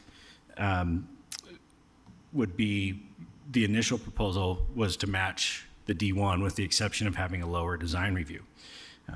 That would stay at 75 feet. One of the reasons why we want to keep that at 75 feet is because of the unknowns of what is possible in the D4 zone. The modified proposal based on public input, including from Smith Entertainment Group, which is the project applicant, which the state code requires, would be to modify that height to put a cap at 600 feet. The planning division's recommendation is to maintain the design review threshold of 75 feet. Later in the slide, I'll get into what SEG's proposal is. The specific height impacts and input that we've received, many comments have focused on view corridors. It's important to note that at least in Salt Lake City, our zoning primarily is intended to protect public views. Those are views from public spaces and not private views. Those would be views from things like places like people's apartments or balconies and decks and things like that. A lot of comments about shadows. I think it's important to note that in Salt Lake City, as we probably, many of you, if you walked outside today, could experience this, that building shadows do help provide shade in the summer. And if you watch how people utilize downtown sidewalks in the summer, they often will be on the shady side of the street while the sunny side of the street is vacant. On the flip side, in the winter, they tend to be colder in the shadows. We all know that. We've also heard some impact of, or input about the impacts on historic buildings. It's important to note that there are no locally protected buildings in the D4 zone, so none of them are subject to the city's historic preservation overlay zone. There are several that are on the National Register. The Planning Commission, to help addressing those impacts, may consider things like increased setbacks, step backs at certain heights, and even certain design review impact standards, which we do have in our code. As far as the land use changes, right now there's really two uses that would be proposed to change. One is commercial parking. That would be changed from a conditional use to a permitted use. A commercial parking is a parking garage that basically is open to the public to use for a fee. They're pretty common in downtown. In fact, I think almost all of our parking garages have some commercial component to them. One of the provisions that we have in our code prohibits the demolition of an existing building for the purpose of establishing a commercial parking lot. The other would be to change stadiums from conditional to permitted. Like I mentioned, the initial application included two other proposed use changes. One would be to have heliports as an accessory use be permitted. They are currently conditional in all of the downtown zones, and we have one heliport downtown, which is currently not in use on top of the Wells Fargo building. And then the other ones in the city are all associated with government buildings or hospitals. And then there was a request for off-site parking be permitted. It's already a permitted use. This proposal also would extend the arena sign overlay, which right now applies only to the block where the Delta Center is located, to the Salt Palace blocks. You may recall, not too long ago, just a few months ago, you considered a proposal from the Salt Palace to create a new sign overlay that would apply for the Salt Palace that was substantially similar to what is already on the arena. And so this proposal would maintain just one sign overlay instead of having separate sign overlays. It's also important to note that the D1 and the D4 zones have the same base sign regulations. So the overlay expands what's allowed. The base sign regulations are what's allowed anywhere in the D4 zone. These are some examples of some signs. So flat signs that are building orientation are those big name signs you can see in the picture, the flat signs, and then the regulations that are in the overlay, so you can see that So these are the main signs, and we're going to get to the more interesting, if that's the right way to describe them, signs that are also allowed, including freestanding electric changeable copy signs. We don't have great examples of that. Maybe that's for the best in Salt Lake City, but it is what it is. And so you can see in this picture, these are some signs that are some pretty large support structures at LA Live. In Los Angeles, you can see the sign mounted about halfway up. Special event signs are those signs that are hung on buildings. This picture is also from LA, I think that's the LA Opera House, but I can't remember for sure. And then window signs, which you can see the Salt Palace already does. I wanted to focus a little bit on what the downtown community plan says. So this is kind of a brief of what is in the plan. There's an overarching vision which you can read 10 principles, and each of those principles has different action items that the city plans to take, the various goals. I wanted to hone in a little bit on the key moves because there's two key moves that are very relevant to this proposal, both the cultural core on the left side of that row and then the sports expansion on the right side.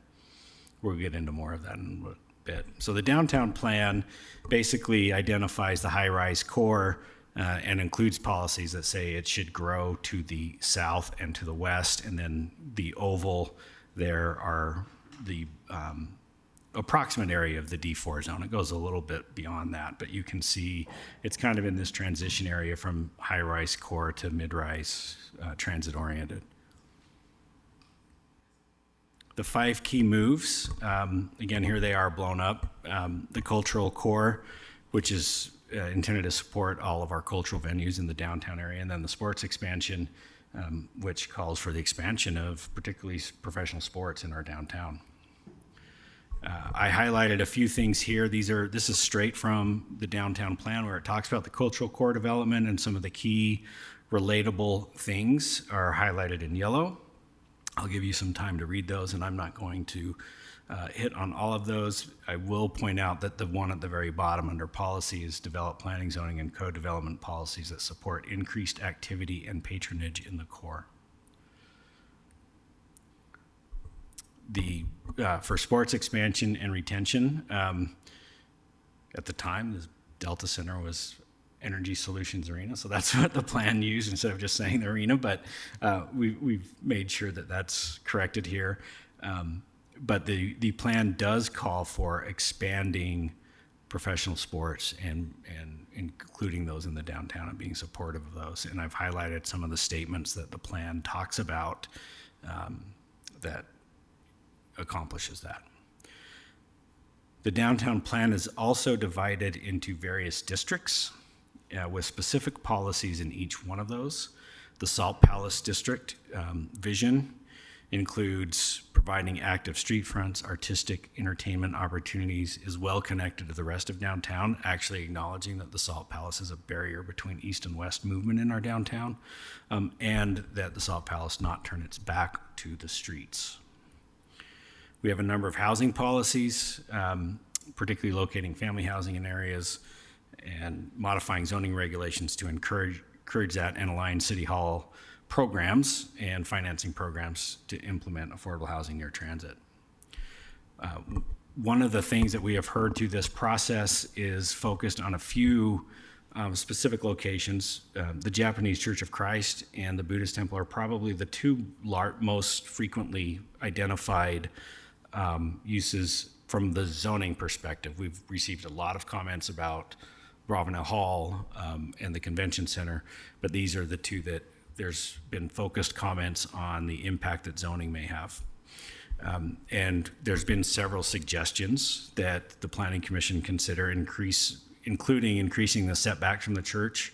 One thing that the picture of the garden that's shown here, that garden was intended to be a buffer for the Japanese Church of Christ and the Salt Palace when it was expanded to the west. That garden is actually on the Salt Palace property, and so there's some desire to maintain that garden, and in fact, to continue it around to the other sides of the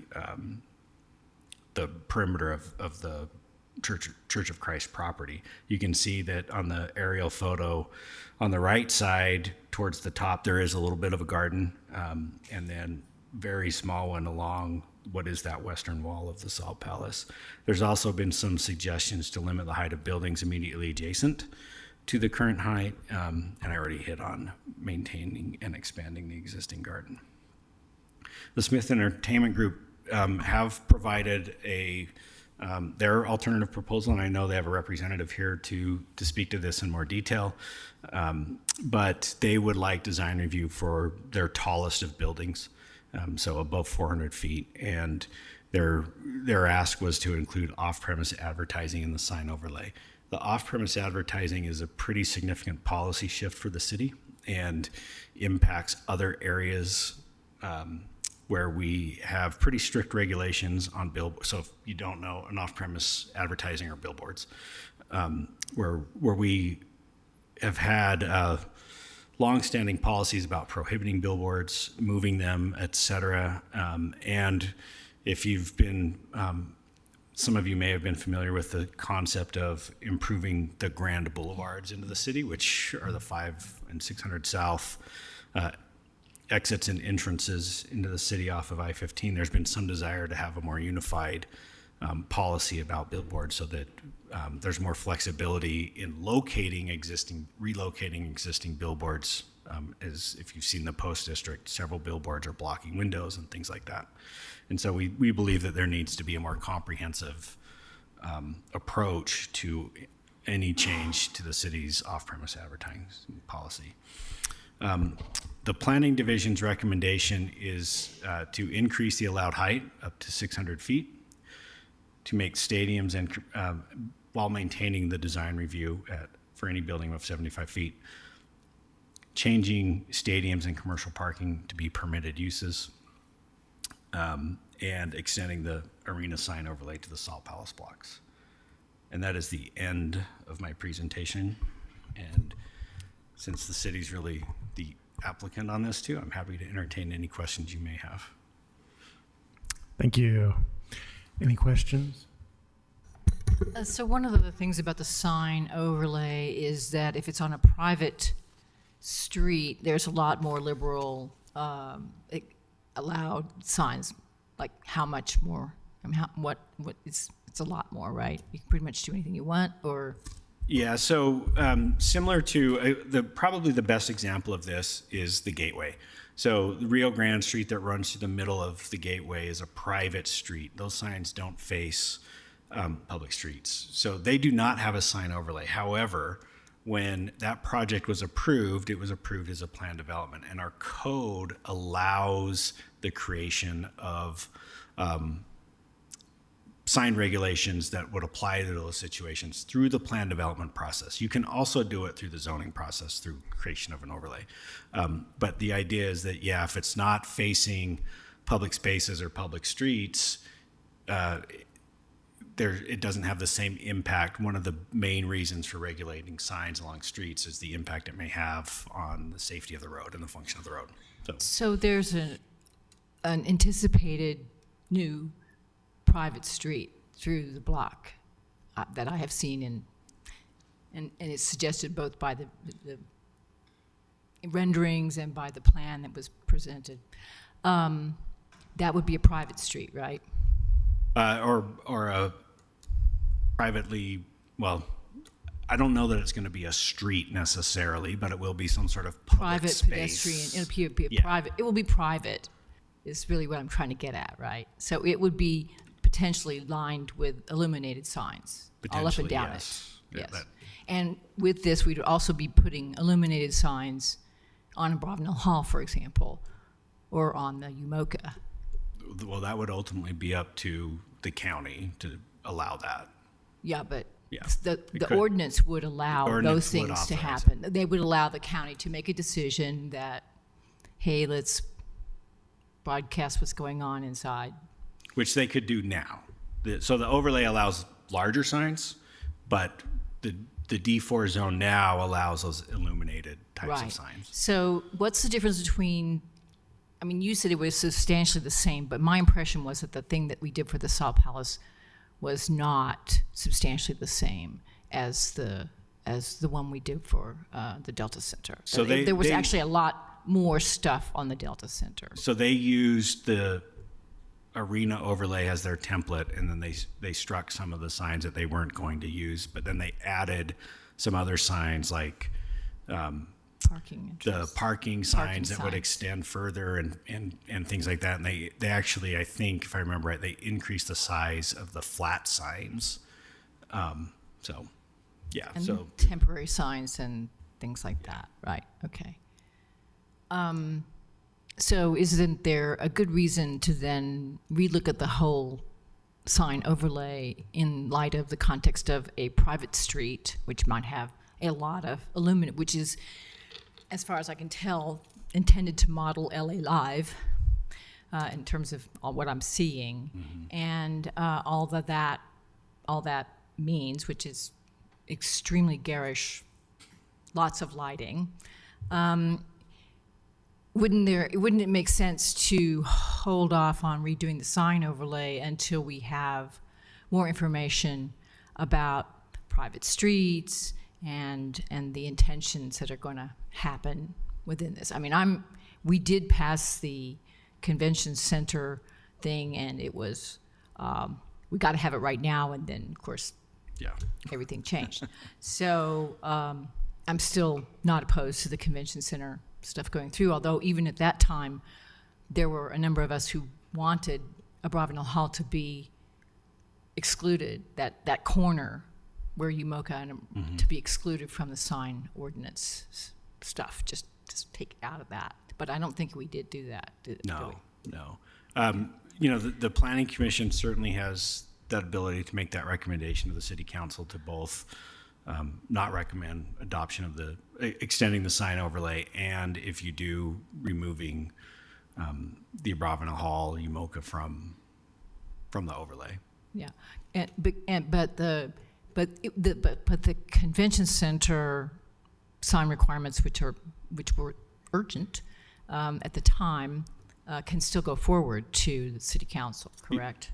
They can, and the City Council has that, and then they can consider both of these at the same time. Okay. Yeah. That's the only question I have. Nick, because this is a zoning change, will the community benefit requirements apply to this? So the community benefit ordinance applies when it's a private property owner submitting a zoning change or a change to the plan. It specifically, when we wrote that, does not apply to more comprehensive regulations that apply to a broader area, simply because if the city's proposing something like this, just like what we're going to do when we consolidate our other zones, there's really not a way for the city to get those community benefits. And so it technically doesn't apply to the zoning change. However, both the mayor and the city council, and I think SEG has said that they definitely are committed to providing some community benefits. Working out those details will happen through that participation agreement that SB 272 requires. Has there been any study done on how these changes will impact surrounding residential neighborhoods? And I'm thinking primarily of the lower Marmalade neighborhood and part of the developed area around West High School and even over toward the interstate. Do we have any real idea of what kind of pressure that's going to put on those neighborhoods to gentrify and that kind of thing? We don't have anything like that. I will say, as far as the impacts from the increased development, one of the reasons why we showed where the D1 zone goes is because it does create that wall on the northern boundary of the D4 zone down to 300 West. And so those impacts are already possible with what the current zoning allows there. And so this would be south of that D1 zone. But as far as the specific impacts to any sort of displacement or other forms of gentrification that has not been studied as part of this proposal.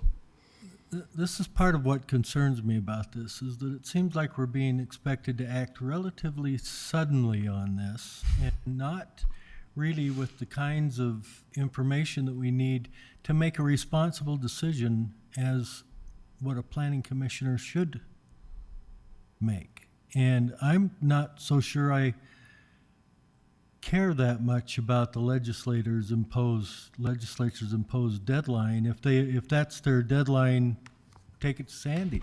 Let Sandy deal with this. But the citizens of Salt Lake are to be ponying up a pretty good sized chunk of change to support this. And I don't think that it's been thought through in a way that makes it possible to be able to answer some of the questions that the community is asking. Yeah, and it's certainly not a normal process that if we were proposing something we'd go through. However, the state law gives the city council up till September 1st to adopt something, and the city council has expressed interest in at least having those discussions. So ultimately, it's up to them to make those decisions. But I would agree, this is not a typical planning process. I really think, I know myself, and I think possibly some of my fellow commissioners may have a concern about moving too quickly on this without a full understanding of what's involved. I'd like to hear from the public.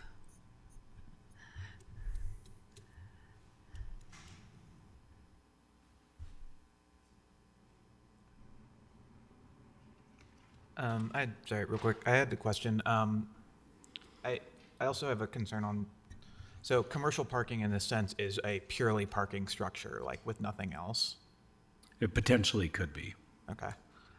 I worry about that becoming a permitted use because it seems like, I mean, I get the benefit to the Delta Center and stuff, but it seems like a poor place to add another parking structure downtown when we could say that you can do a parking structure, but something useful to the community around it above it.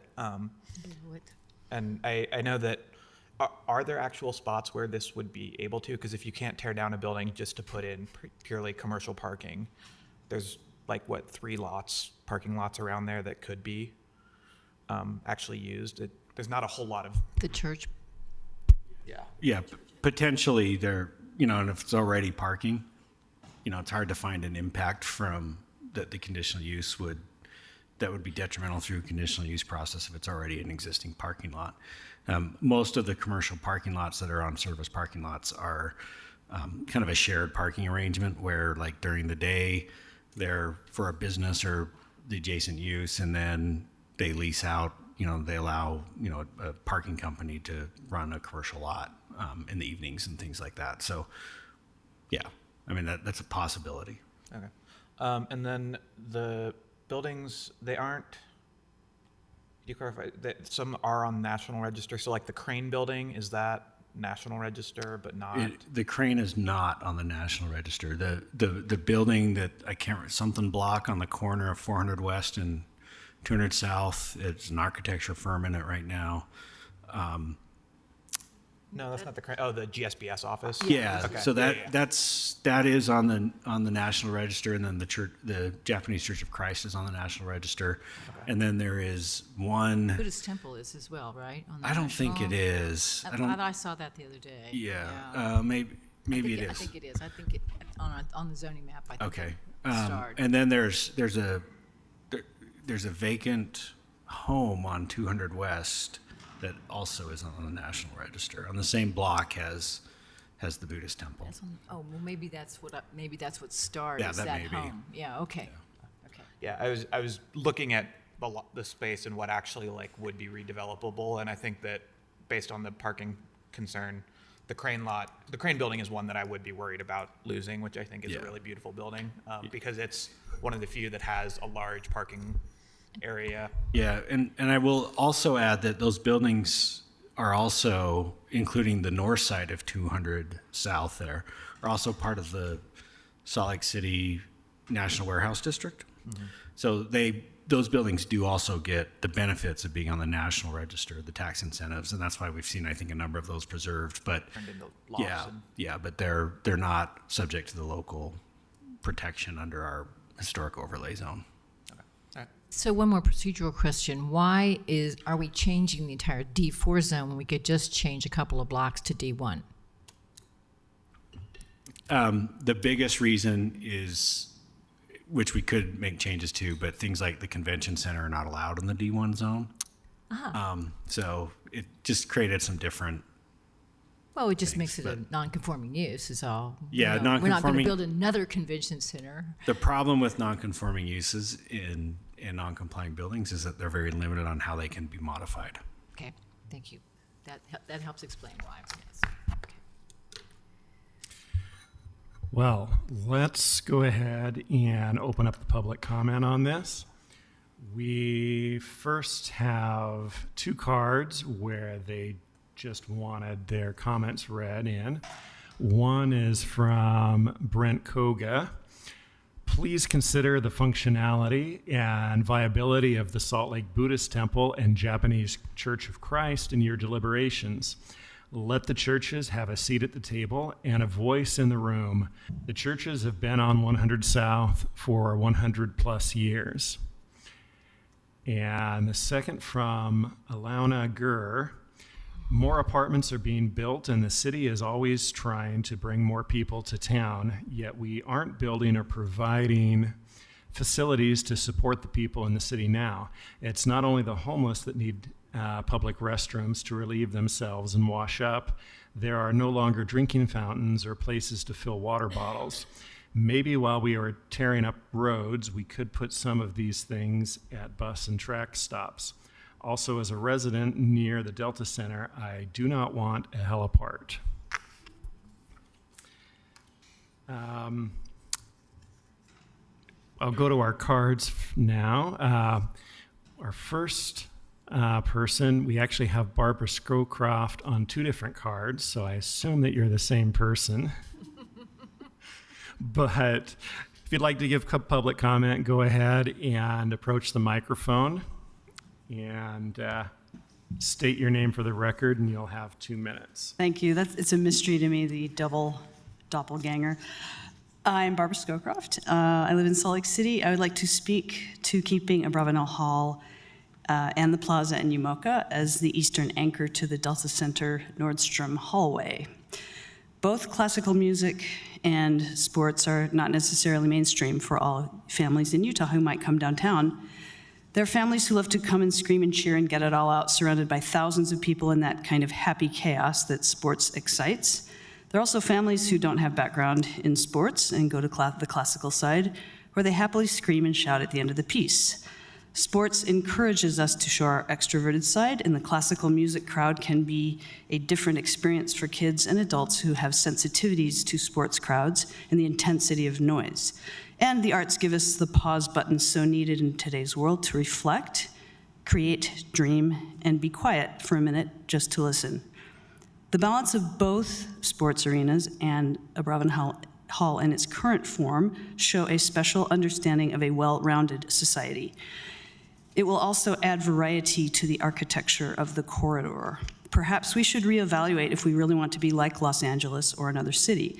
It seems to me like many LA residents want to come to Salt Lake because of its unique qualities of open space, which are rapidly being eaten up, and the view to the mountains. Ensuring that the buildings are kept to the lowest possible height and placing curfew on digital screens and other excessive lighting would help protect the vital qualities of the state, such as bird migration. We've taken away so much of their migratory corridor and wetlands in the last several decades now that maybe we can push a pause on that to keep it and help everyone understand that the extraordinary things Utah is known for need to be consciously and intelligently preserved. It's way easier to copy another city than to create one. Salt Lake City creates and always has. Let's continue to be a showcase to the world that other cities will want to emulate. Thank you. Next up, we have Julia Peelant. State your name for the record, and you'll have 2 minutes. Thank you. Good evening. My name is Julia Pylant. I am a French horn player in the Utah Symphony.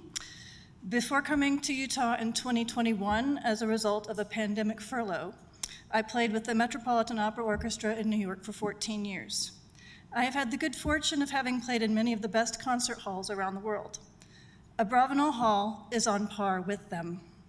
It is an icon and cornerstone of our artistic community, backed by, excuse me, at most recent count, 42,000 constituent petitioners who also want to prevent its potential demolition. My main request for you tonight is that you put forward a specific recommendation to the City Council for preservation of existing land use policy and regulations regarding Abravanel Hall. Please consider that Abravanel Hall has made a significant contribution to the broad pattern of our history, specifically the incomparable contribution to the arts and culture of our community. Abravanel Hall is associated with the life of a person significant in our past. Maestro Abravanel was an integral part of our past, not only in building the Utah Symphony into a top-tier professional orchestra in this country, and always assuming the role of proponent and advocate for the arts throughout this entire state of Utah. He was also instrumental in securing the construction of this architectural gem. The architecture of Abravanel Hall, and equally, if not more importantly, its acoustic design by the late, great Dr. Cyril B. Harris, both possess high artistic values. And finally, the exceptional nature of the acoustics of Abravanel Hall is likely to yield important information and study of Dr. Harris's one-of-a-kind design. Taking all of these qualifications into account, I would request that you include a recommendation to the City Council to preserve Abravanel Hall, based on your authority to recommend land use policies to the City Council for adoption. Thank you very much for your time and consideration. Thank you. Next up, we have Lori Wicki. State your name for the record, and you'll have 2 minutes. My name is Lori Wyke, and I am a resident of Salt Lake City. I am also a musician with the Utah Symphony. I am relieved that the proposal to allow heliports as a permitted use has been dropped due to public concerns. However, with heliports still remaining as a conditional use, I would urge that care be taken to minimize effects of noise disruption around Abravanel Hall, and that restrictions be added to reduce the impact of heliports upon rehearsals and performances. Regarding sign overlay changes, consider setting curfew limits on digital signs so as to minimize nighttime light pollution. I would also urge the Commission reject any future requests for off-premise advertisements on the culture block of the proposed district. As far as on-premise advertisements go, signage for Abravanel Hall should be for events at the hall and not for other events within the district.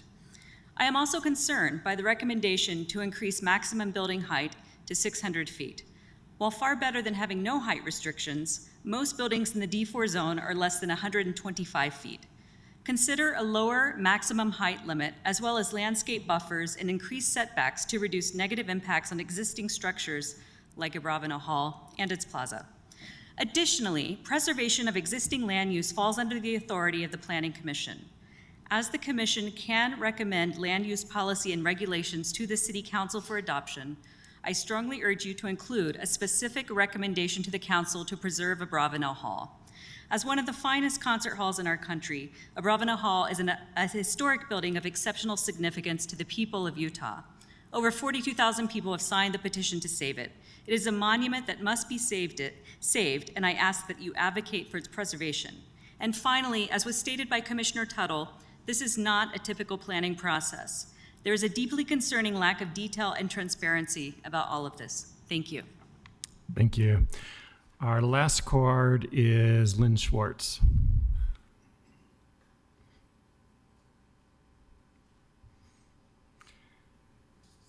State your name for the record, and you'll have 2 minutes. My name is Lynn Schwartz.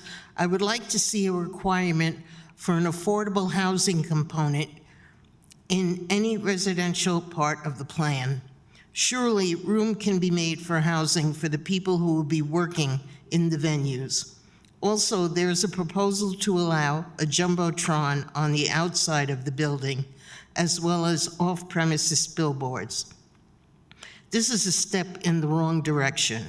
We should be getting rid of as much visual pollution as possible, not adding to it. If you absolutely must allow these, please require a limit to the hours of operation to a short time before, during the event, and a short time after the event, and not have them working all the time. Thank you. Anyone else who would like to give public comment, go ahead and approach the microphone. State your name for the record, and you'll have 2 minutes. Sure. I'm Mercedes Smith. I live in Salt Lake City, and I'm the principal flutist of the Utah Symphony. I would like to ask that first and foremost that you recommend preservation of the existing land use of Abravanel Hall, including a recommendation that the building itself is not only preserved, but renovated in such a way that it does not lose its acoustical integrity and value to the community. And that you further recommend preservation of the underlying land, as Mayor Wilson's current Plan A is still to demolish the entire block, rebuild the convention center underground, and build a new concert hall on top. Next, yesterday it appeared that SEG claimed that during the city council meeting that they never made a request for the heliports, even though it was very clearly in their actual proposal that they sent on April 4th. It's in the last paragraph. They claim it was a copy and paste error. I don't see how that's possible, as many other items would have accidentally been put in. So let's take them at their written word. They want helipads. The state of Utah wants helipads. And this makes sense because that would align with the recently announced Project Alta, which aims to have an air taxi system in place for the 2034 Olympic Games. So it may be out now, but helipads are coming back. They will be asking for it again. Finally, as we've already said, these zoning changes are in direct conflict with the current downtown master plan, which talks about where the tallest buildings should be and shouldn't be. It defines the center of the entertainment district as being along 300 South. If the city were to pass these zoning changes without giving the planning division time to rework the entire downtown master plan, then I'm really not sure what integrity this process has. Perhaps these changes will indeed revitalize downtown, but we have a planning division for a reason, to plan the city with a cohesive vision. Thank you. Go ahead, approach the microphone, state your name for the record, and you'll have 2 minutes. My name is Daniel Haas. I'm the pastor at the Japanese Church of Christ, and I found it telling how our commissioners tonight were worried about being overrun. When I hear the state and the Smiths Entertainment Group basically working what they work, what is your role in this? How much say do you actually have? That is a valid question. And it's that sense of powerlessness that is also prevalent in what is now left of Japantown, because that community has been displaced from that area before in the 60s when the Salt Palace came in, and now even more. The walls of the Salt Palace, by the way, thank you for giving us our own slide, thank you. But the Salt Palace walls are ginormous as they are, and they're right up on our property. It's not a pretty view, and with the height restrictions going away or even going to 600, it would be even worse. That little garden that the county still promises to maintain is somewhat easing that situation, but the height restrictions are really what saves us at this point. JCC is on the National Register, and I don't know what that means if they're not locally protected, but it surely means we can't change anything on our building, so we cannot benefit from the height increase. We'll just be victims of it. When I came in this building tonight, right at the door, there's a sign that has the word welcome in all kinds of languages, including Japanese and my native German, but that's besides the point. And part of a welcome is visibility. And if we have a minority population that has been here since 1900 and built that town there and has been replaced before, welcome means visibility. Allow the Japanese American community to maintain visible on Japantown Street.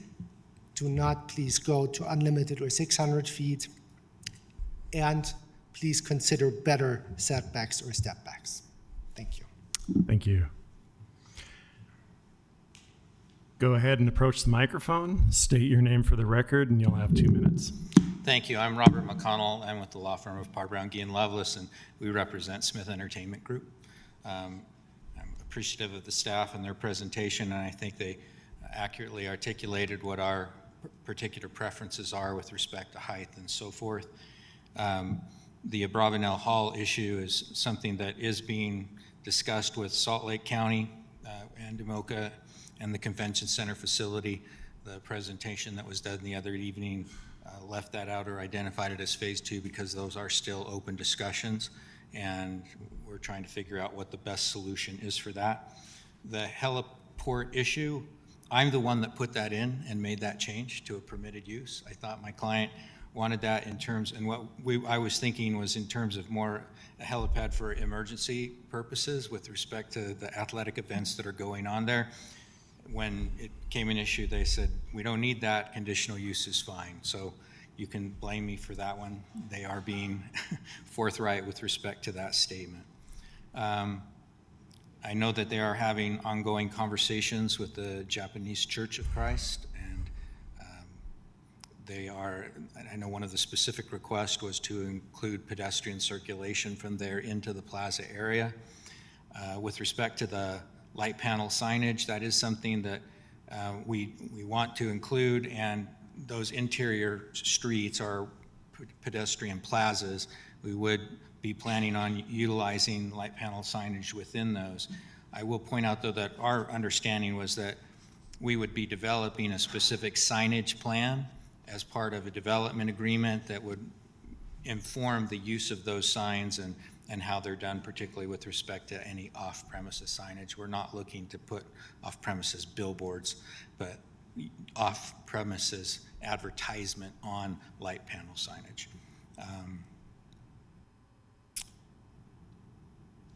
And I think that's where I'll leave it. Thank you. Thank you. Anyone else? Any emails? Oh. I'm speaking as a behavioral scientist. It is extraordinary that the state, the county, and the city have managed without coordination or collaboration to create yet another divisive issue in this community, one that we did not need. And I have pondered that now since the outset. We did not need this. Thanks. Thank you. And for the record, that was Cindy Cromer. And state your name for the record, and you'll have 2 minutes. My name is Rebecca Johnson. I would like to speak just a bit about what the gentleman who just preceded me said. One of the things he said was, Abravanel Hall is being discussed with Salt Lake County, and we're trying to figure out what to do. The musicians and the people of Salt Lake County and the people of over 44,000 people have decided what to do about Abravanel Hall. And those people have decided that Abravanel Hall needs to be preserved. Abravanel Hall needs to be preserved as it is. Smith Entertainment Group has made a great deal of comment about creating connectivity and creating gathering places and making a city where people are comfortable gathering together as a community. May I point out that Abravanel Hall is already such a place. We have families come, we sell tickets, we sell out to family concerts, to film concerts. It is already a gathering place that people come to. It is already a place of connectivity. We don't need to change it to make it a better place because it already exceeds anything anyone could replace it with. Thank you very much. Thank you. Anyone else? Any emails? Yeah, we have just a couple. The first one says the musicians of the Utah Symphony wish to share concerns regarding the current proposed zoning text amendment for zoning district D4. Abravanel Hall falls within zoning district D4. Our main interests lie with zoning proposals that affect our building and its immediate surroundings, the arena sign overlay and helipads. Speaking about the arena sign overlay, it says new zoning regulations would allow signage to be fixed or hung on a Bravenel Hall advertising any events within the sports, entertainment, culture, and convention district. Concerns about the aesthetic incongruity of an ad for Coca-Cola or the Utah Jazz hanging on the front of a building whose expressed sole purpose is dedicated to the arts. Speaking about helipads, the main uneasiness of changing from conditional use of helipads to that of permitted use lies in the potential for disruption and noise pollution during concerts. Proximity of new helipads, flight paths, and schedules should all be considered with regard to Bravenel Hall. Can concerts at this venue be protected from disturbances with a proposed loosening of regulations regarding helicopters in the D4 zoning district? And signed the musicians of the Utah Symphony and a lot of names. So, and then I had a second one. John, is your mic on? What's that? Oh. Be closer to the mic. Okay, sorry. The second one was from Thea Brannon. She says, my concerns are as follows. No heliports whatsoever, even as a conditional use. What is this, New York? Let the big shots travel like everybody else. No large signs 20 feet above parapet, tacky and intrusive. All lighted signs need to be bird-friendly and minimize light pollution. It is critical to maximize green space amongst all the concrete with natural materials, permeable surfaces, and sunken planter gardens conserving water and lessening summer heat. Green roofs could be utilized. The public has made it clear that Bravenel Hall should be preserved and needed improvements can be made in phases. Personally, I see no need to change the lobby at all.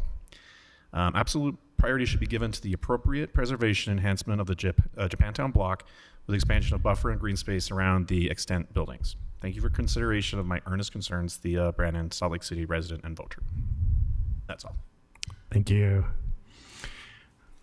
We will close the public hearing and bring it back to the commission.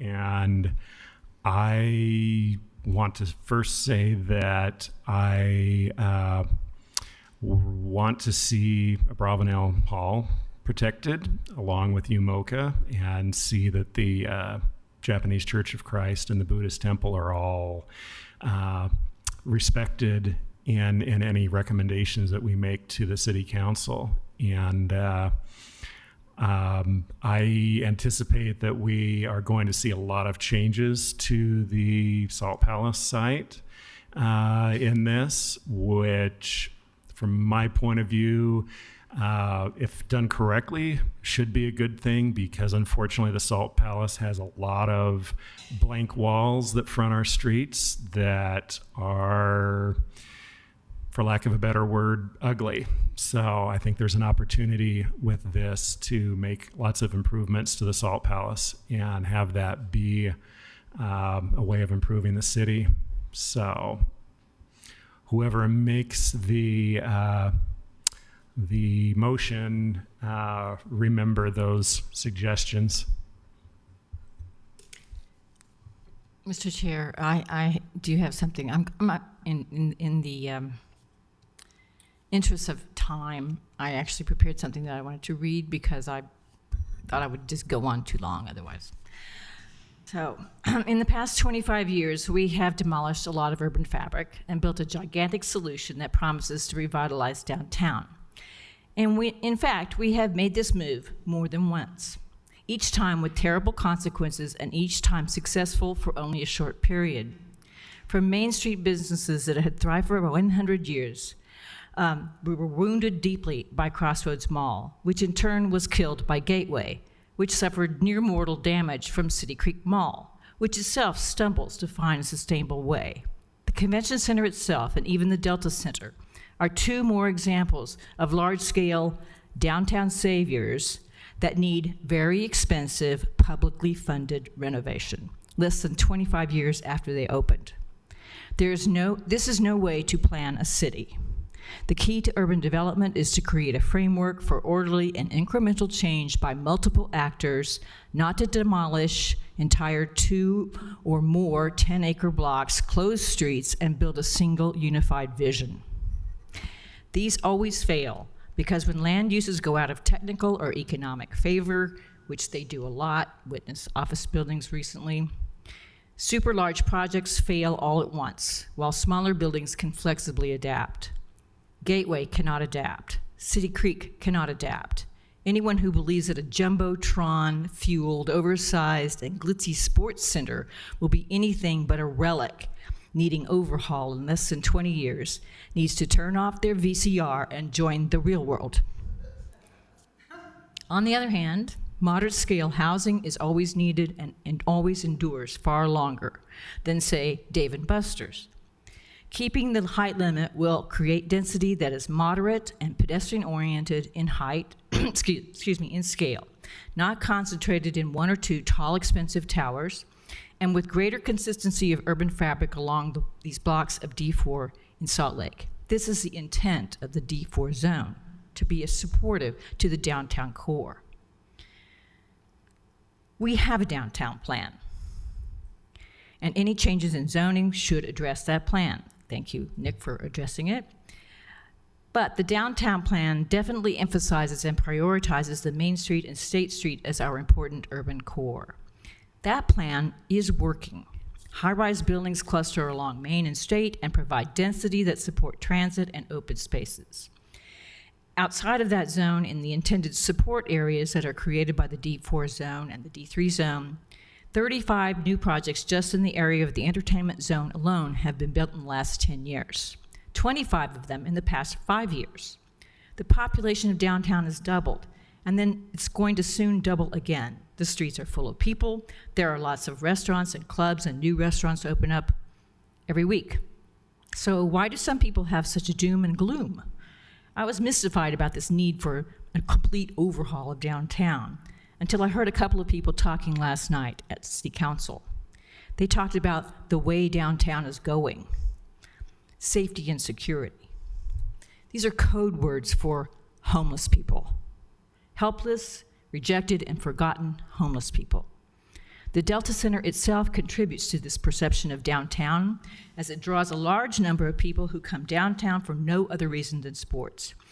A guy from West Jordan pays $600 for basketball tickets for his family, drives into downtown during rush hour traffic, has a difficult time finding a parking space, passes by a homeless person on the sidewalk, pays $20 each for a hot dog meal inside the arena, then rushes his family back to the parking space, meanwhile trying to save his kids from looking at the guy who might be a girl with platform shoes, purple hair, and a nose ring. Following a post-game traffic jam, the family returns to West Jordan and badmouths downtown Salt Lake for the next year. And that family is not contributing to the revitalization or the activation. It's not going to a restaurant with dicey and diverse people or one that requires high heels. I kind of feel sorry for the downtown business people, especially restaurant and bar owners. I feel sorry for the merchants. This high glitz place will suck the air out of all the entertainment businesses, especially the locally owned ones. Far from benefiting, there is a risk that they will die, just like Gateway, just like Crossroads Mall. Adding several 100,000 square feet of merchandise, food, and beverage inside the Delta Center contributes absolutely nothing to the community or to local activation. So does the Sports and Entertainment Center provide a solution to the homeless problem? Why? Yes, it does. Or at least a solution for the part of the problem that the people from the suburbs care about, the visibility of the homeless. That solution is to make the gathering space next to the stadium, the street in front of it, the plazas, the new street leading east from the Delta Center, everywhere a homeless person might be found. The solution is to make all of these privately owned and controlled with strict rules about who can be there. So, voila. Leave your SEG parking garage, eat in SEG restaurants, shop at the SEG memorabilia store, travel through SEG sanitized gathering spaces, and watch SEG Jumbotron with whatever SEG wants to blast out there. Not equitable, not culturally sensitive, not sustainable, not for everyone, and certainly not for me as a downtown resident. Since I cannot think of one thing that this zoning change accomplishes, and I am convinced that as it has been presented so far, there's not really a plan to go on, and what we have seen does not obviously contribute to the success of downtown, and it flies in the face of the current downtown plan, and it papers over a significant issue. I will not be voting to recommend approval.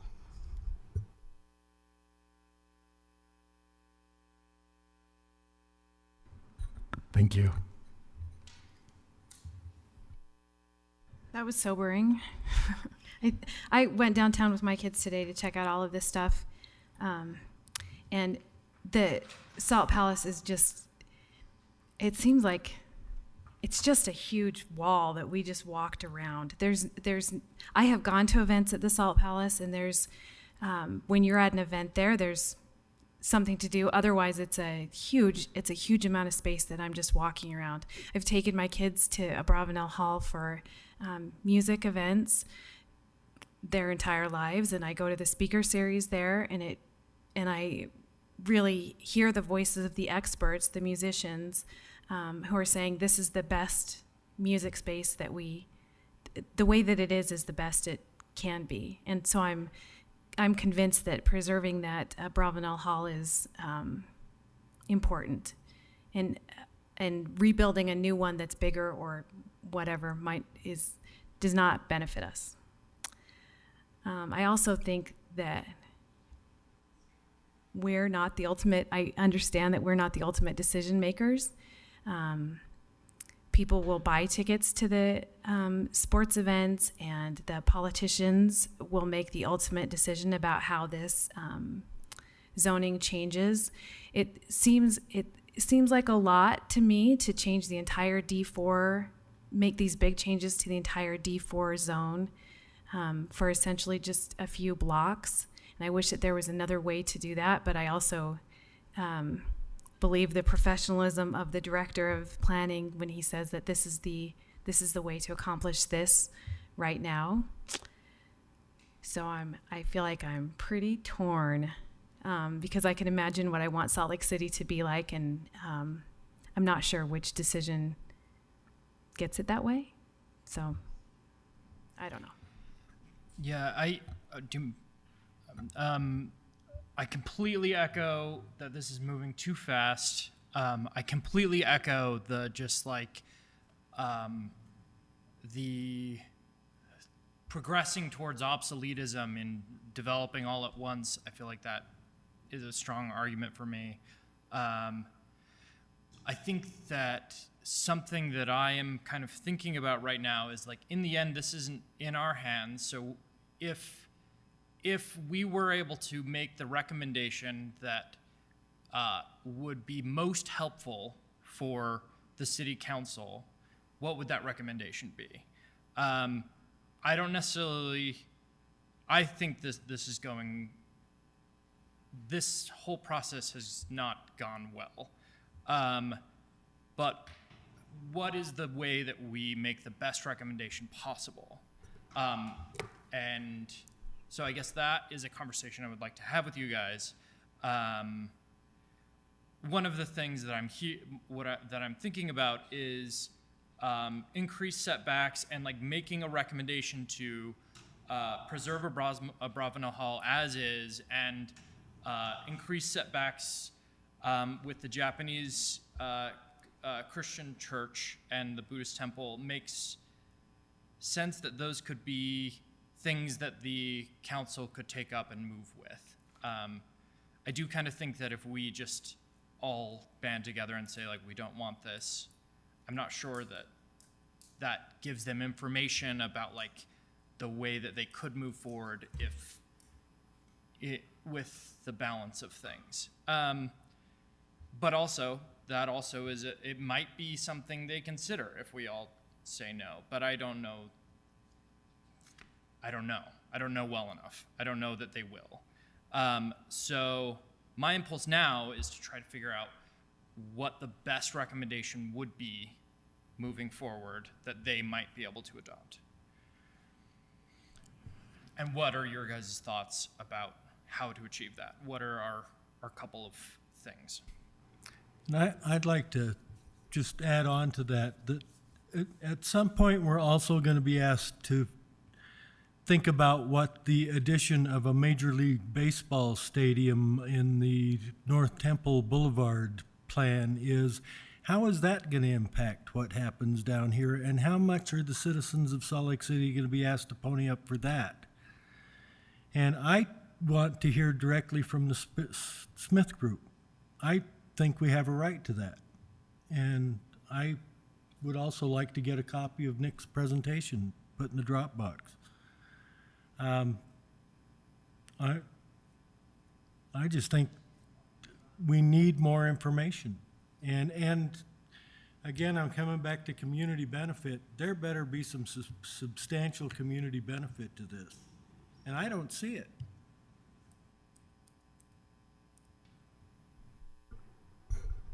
Well, I think your question, Commissioner Krasik, what's the best thing to do? We can forward a negative recommendation. We have broad abilities here, and we don't have to follow lots of different kinds of does it do this and does it do that. We can forward a negative recommendation with comments about Abravanel Hall, with comments about the Japantown, along with that. I also wanted to make a note that 600 feet is taller than any building already in Salt Lake. The tallest building in Salt Lake is 454 feet. So, and it's not even finished yet. So going to 600 feet means the same thing as limitless. One thing that we might say is that we could extend the part of the D4 zone that's 375 feet to that block where the Salt Palace is now. The part of the Salt Palace is not in that block, excepting, of course, the Japantown buildings there. That might be at least one thing that we would say, okay, there's a place here where we can extend. There's a part of the D4 zone that's 375 feet. It's on the Salt Palace, and it's on a little part of block 57, 67? 67. 67. So this would be the block just north of block 67, which would be where the Salt Palace is now.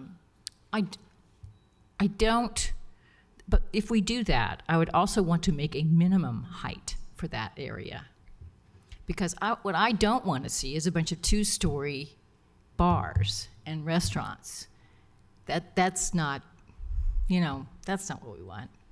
We want, if we're going to build a dense district, we need a dense district, not one or two towers with a bunch of three-story buildings surrounding them. That's just bad planning. So to answer your question, I think that we're the people. The city council is the politicians, and they will make the decision, and they will make it as a political decision. We can only make this from the planning perspective. That's our job, is to review this as planners. And since we actually don't have a plan, it's very hard to approve something when you don't have anything in front of you, when you're not really being told what's happening. Nothing's really set in stone. Everything is going to be out there someday, somewhere, maybe, and so forth. So I'm not opposed to having a sports district. I would like to be able to, for the public, for myself, for the neighborhoods, to be able to consider modifications to a downtown plan that would allow a more intense district. But those kinds of plans take about a year to do. I mean, if we look at the ballpark plan we just finished, or the North Point plan, those projects took a very long time and had a lot of input, and they did lead to zoning changes. And while there is a deadline, I don't think anything that the Smith Group is asking for is absolutely required for them to create a sports and entertainment district. So I think that my proposal would be that we put forward a negative recommendation, and we add to it buffers around Japantown, and that Abravanel Hall be treated as an historic landmark and possibly funded through the SECCC district taxation.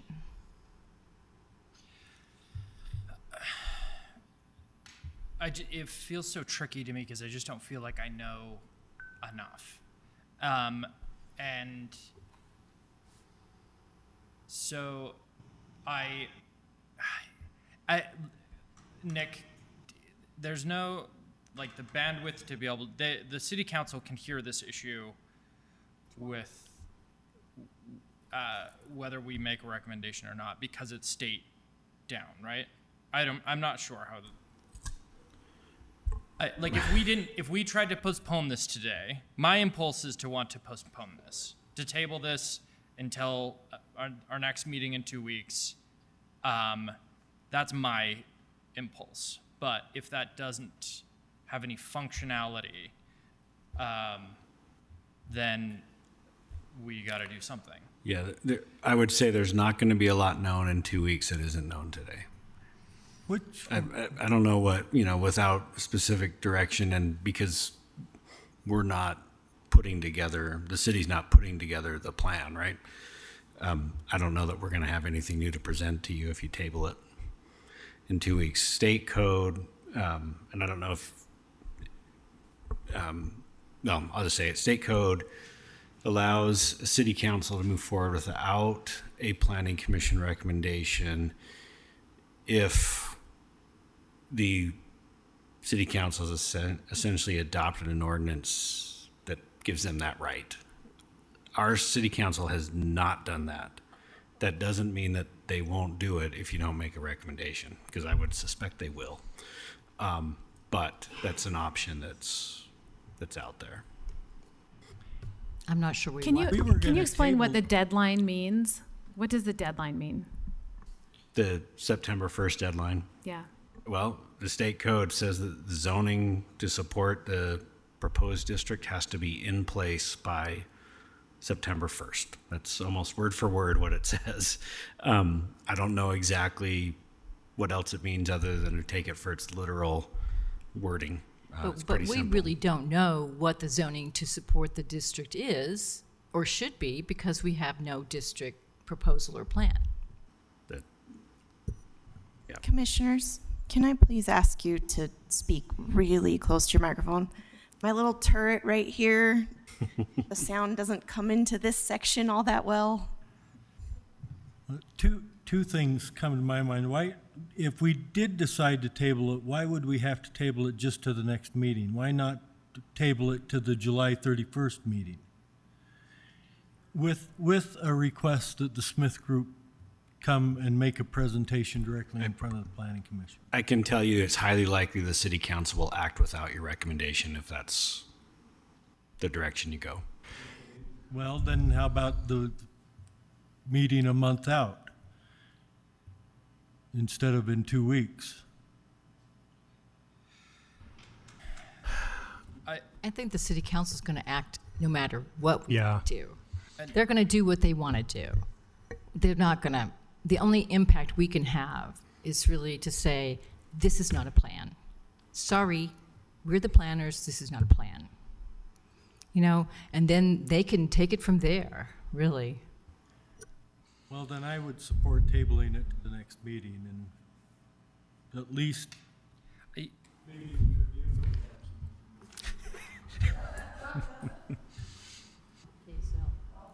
I mean, I think it would, I agree that I don't think we're going to get a lot more, but I think it's also important that we, like Commissioner Krasik was saying, like focus in on what the actual zoning suggestions in this are, because fundamentally they're pretty small. Like, I mean, they're not small in scope, but they are pretty focused. There's, a couple of land use changes, and then the height requirements are the main ones, right? And so I think that we should maybe, like you were suggesting, kind of give some kind of suggestion in that vein. I think for me, like I mentioned, I think the commercial parking would be a bad idea. I agree that we should focus or forward a negative recommendation and then say on these two things, these are our thoughts. And I think, so sorry. So I think on the land use one, for me, the commercial parking, I don't think would be a good additional land use in that area. And then I think maybe, again, it is very hard because we don't have a lot to go on, but look at height and what we think might be appropriate there. That would be my suggestion, so. Okay, so we've got commercial parking as a major thing we want to make a recommendation about. Abravanel Hall, Japantown, and then building height.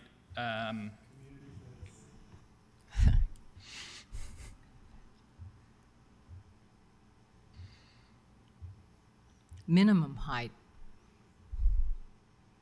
on the convention center block. Maybe. So we've got minimum height as a thought, and then we've also got thoughts about maximum height. Yeah. 375, extending, just on that one block, extending, there's already a 375 part of D4, but we could extend the boundary of that to that additional block.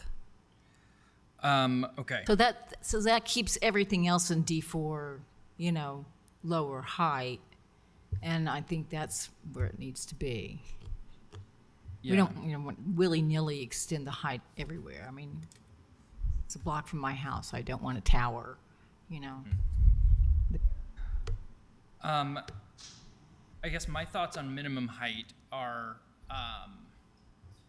there are some places, even Main Street, Salt Lake City, where there's a lot of one-story buildings that end up being an interesting, fun experience to be in. And so I'm not personally in favor of doing a minimum height in this area if we're trying to provide a variety of building forms.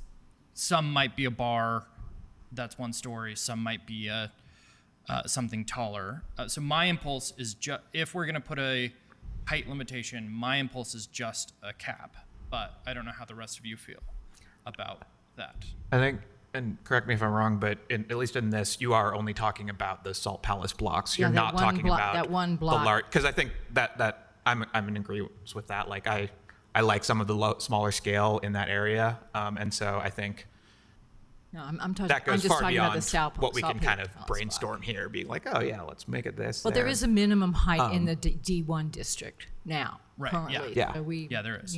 So I mean, that my would be sort of, okay, we'll extend your height, but if you're going to be sort of like D1, then we sort of like you to be at least 125 feet or something like that, So yeah, I mean, I would think if we're going to talk about like just kind of speculating here, like I would limit it to that, to those blocks, not to the larger area that was proposed. How does everyone else feel about a minimum in those? This is sort of planning on the fly too, Yeah. which is, Yeah, I think I'm pretty uncomfortable with that. And I think, I guess my druthers would be to not do anything and to, at some point, yes, we will have a new downtown plan, and we will be able to reasonably change the heights and reasonably have some idea of parking and transportation and green space and housing and all of the things that go into a plan, because we don't really have that. We have an old plan, and this is not really part of that old plan. So I think I agree with you, Commissioner Burrows, that is a terrible, the Salt Palace is a terrible block, and I'm happy to see that somebody might want to do something to it. But I don't want to give carte blanche to something that's so rapidly developed. So is it okay if I make Go try a ahead. motion, and you guys can, screw around with it if you want to? Okay, let's see. Let me go back to Can the you make motion. sure you speak directly Yes, into ma'am. the microphone? Yes, ma'am, I'm going to speak directly into the microphone. I'm going to eat the microphone. Okay.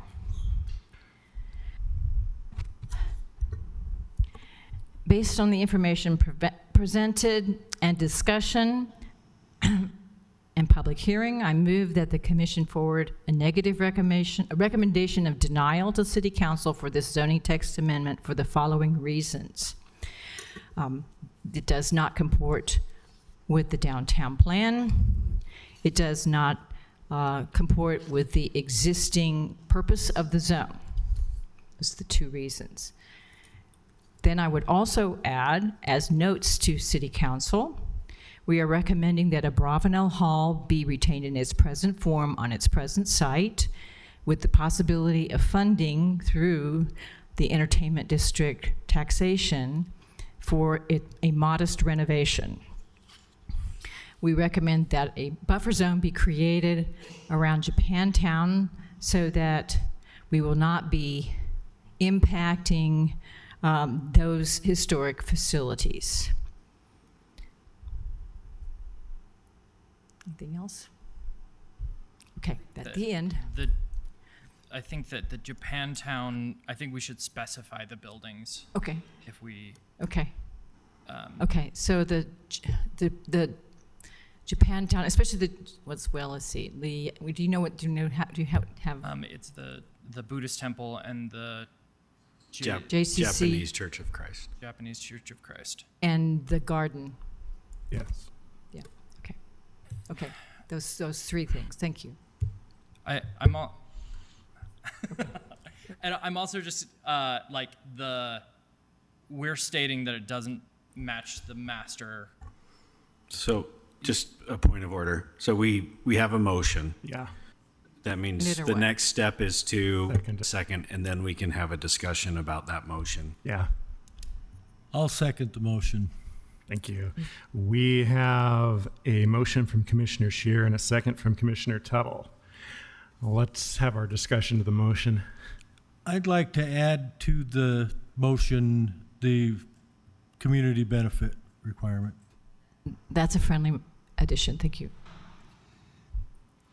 And just a dissent of the pace that's the biggest thing that I have a problem with. So.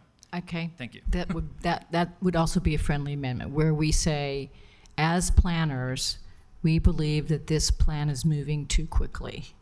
Mm-hmm. Is that enough? Yes. So we're talking about a negative recommendation. If that's all, let's go ahead and take a vote on this motion to forward a negative recommendation. Commissioner Scott, Yes. Commissioner Scheer, Yes. Commissioner Kratzik, Yes. Commissioner Tuttle, Yes. Commissioner Burrows, Yes. and the chair also votes yes. That motion to recommend denial passes unanimously. And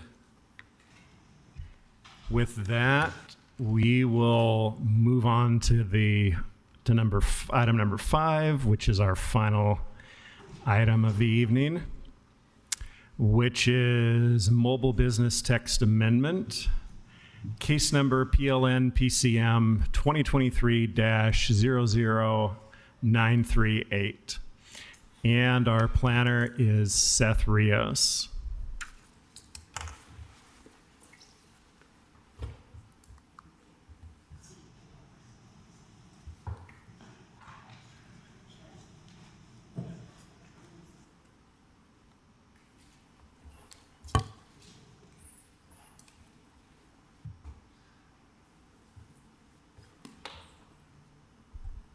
Okay. Okay, so I'm here to talk about some of the changes that have happened in state code regarding mobile businesses. These changes happened in 2017 and 2023, so we haven't updated our code regarding mobile businesses since then. So that's the reason for this proposed text amendment. So the smaller changes are outlined in the staff report, but these are some of the major changes that we will see as a result of state code and the changes that are being proposed in this text amendment. So the first one is mobile businesses are now required to be allowed in all zones that allow restaurants. Salt Lake City can no longer regulate the size and dimensions of mobile businesses. We have code that used to regulate the dimensions. We're required to take that out due to state code changes. This is a big one. So we can no longer prohibit mobile businesses within a given distance of another restaurant. We used to have rules that said you can't operate within a distance of a restaurant if you're a food truck or a vending cart. State code prohibits that, so we're proposing to take that out. And then it will no longer be restricted to food and drink, so this means retail will be permitted in mobile businesses. So here's a map of where we allow mobile businesses on private property, so it's all the zones that allow it. It includes the areas where we allow it on public property, but it's much smaller.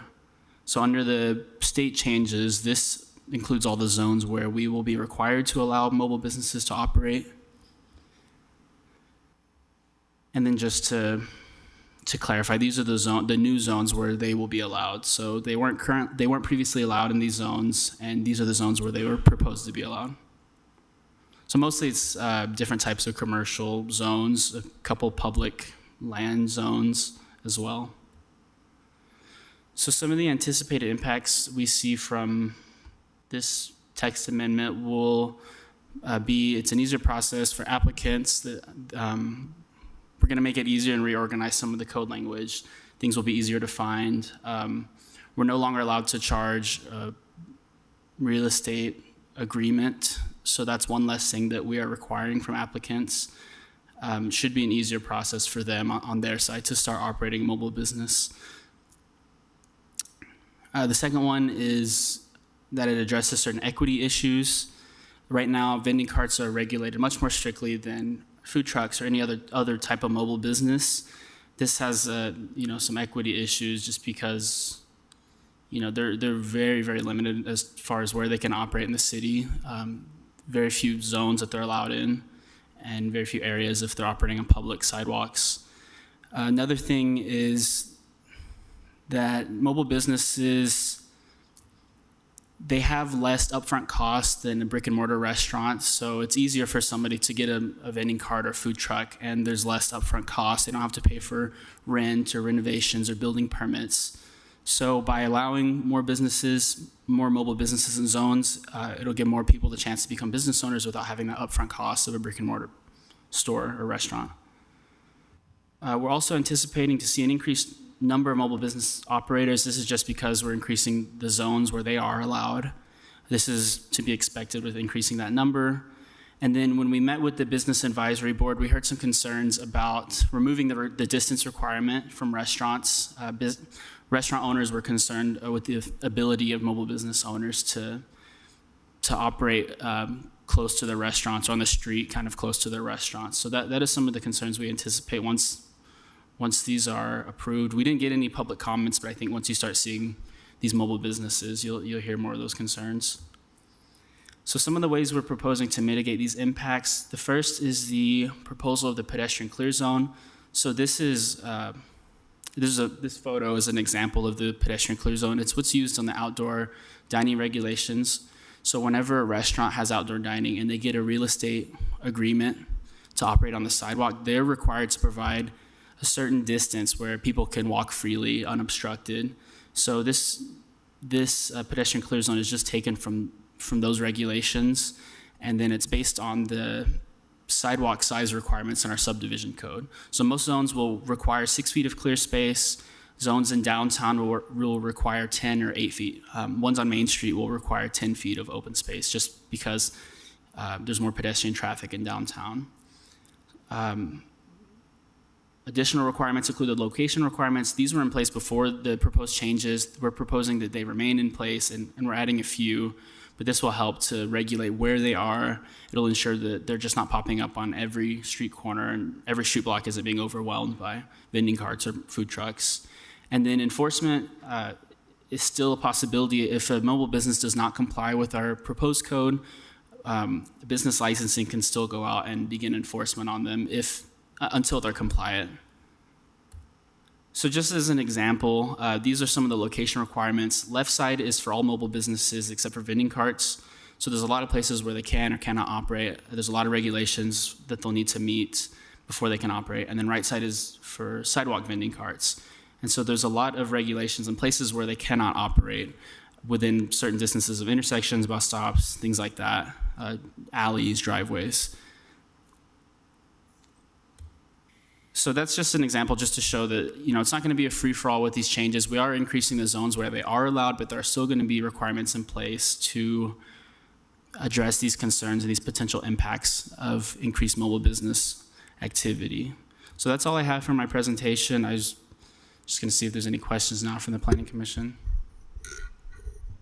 On your list of newly allowed zones, those are on that list because all of those places have restaurants permitted. Mm-hmm. Restaurants are permitted use in our land use tables in these zones. So these are the ones where we're changing them to permitted for mobile businesses. There's a zone that has restaurants as a conditional use, that's not on this We list. didn't have any. We went through and looked at all of them, and there weren't any. Thank you. Mm-hmm. What about the airport?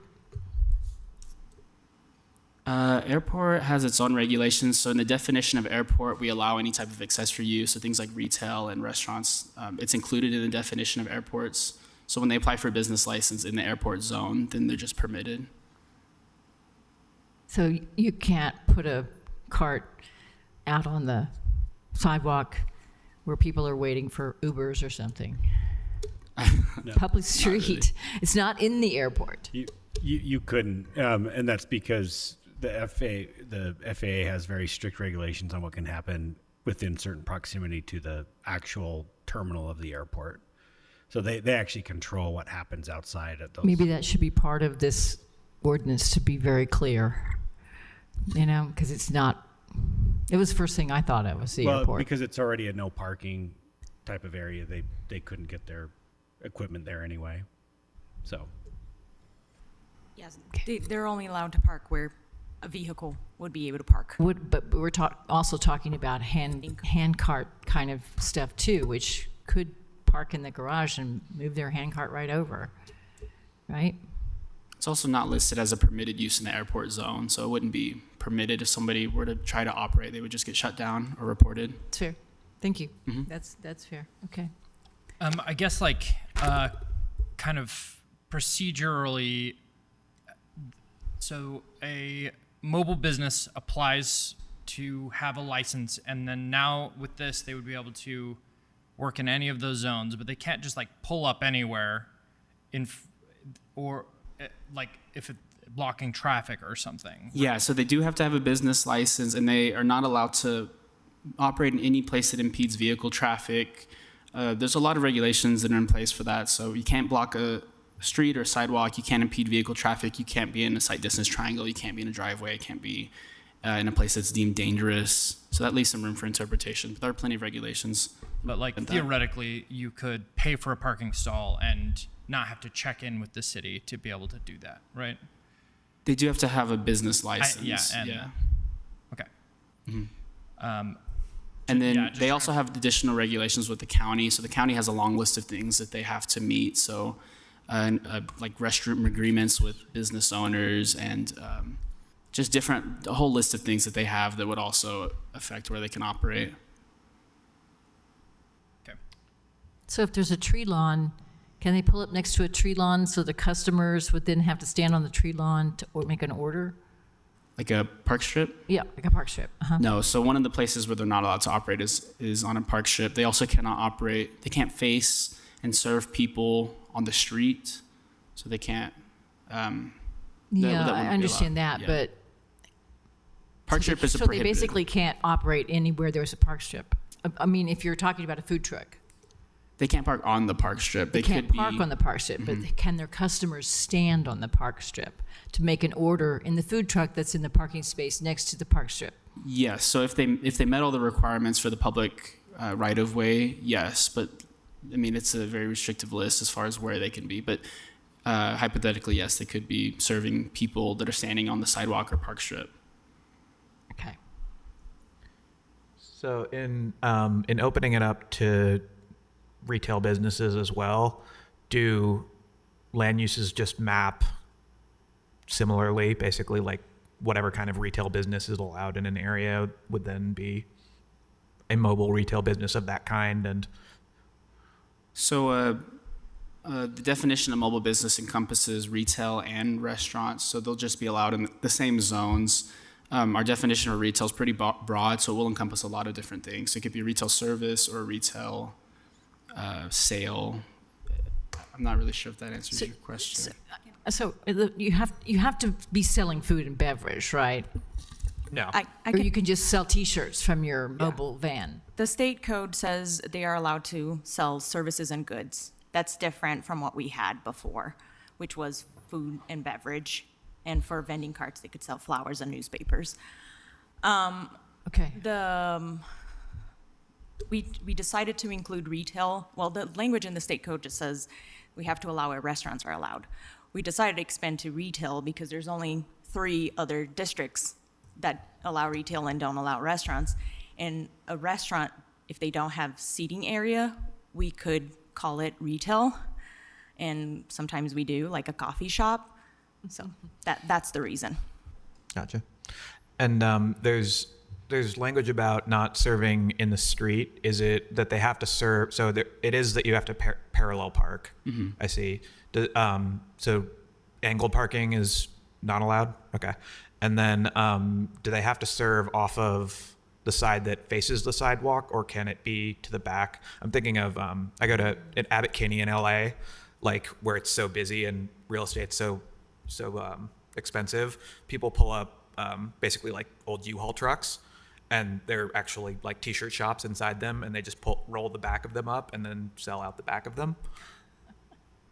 Is it purely that you can kind of have to have like an opening on the side, similar to a food truck, but like you're serving out that side, or can it be? It says you have to So it depends on if it's in the street or not. So if it's on private property, it doesn't really matter what direction they're serving or, handling customers. But if it's on the street, then they have to serve on the side that's towards the sidewalk, not towards the street. Yeah, but the back isn't towards the street or the sidewalk. I can pull the specific language, but I was trying, my computer's not working right now. I can answer that in a little bit, but I believe state code has language about where the window can be. Okay. But yeah, I can check if a back window is included. Okay, I'm just wondering. Seeing the retail part of it made me think of that's all over Abbott Kinney now. So it's basically like it's shops and then a bunch of line the. For the record, the person that joined the podium is Zoning Administrator Mayara Lima. Sorry. Oh, okay, gotcha. And then other question, how about parking, like time limits? Are they just the same for them as for other cars? so they're only allowed to be in one location for 12 hours or less. So they'll have to move after 12 hours. They can't just stay in one parking spot for all of time. But like lots of areas where it's like 2-hour time limit for parking. All of those apply still. Okay, cool.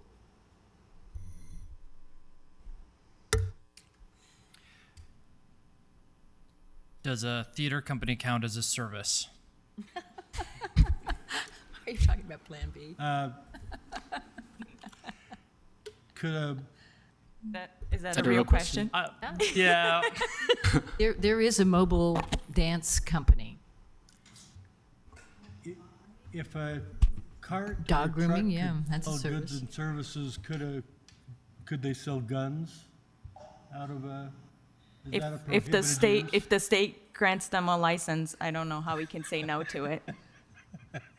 I don't think a theater would fit into that, but Sure. I think that would exceed services, our definition of retail services. Okay, great. Thank you.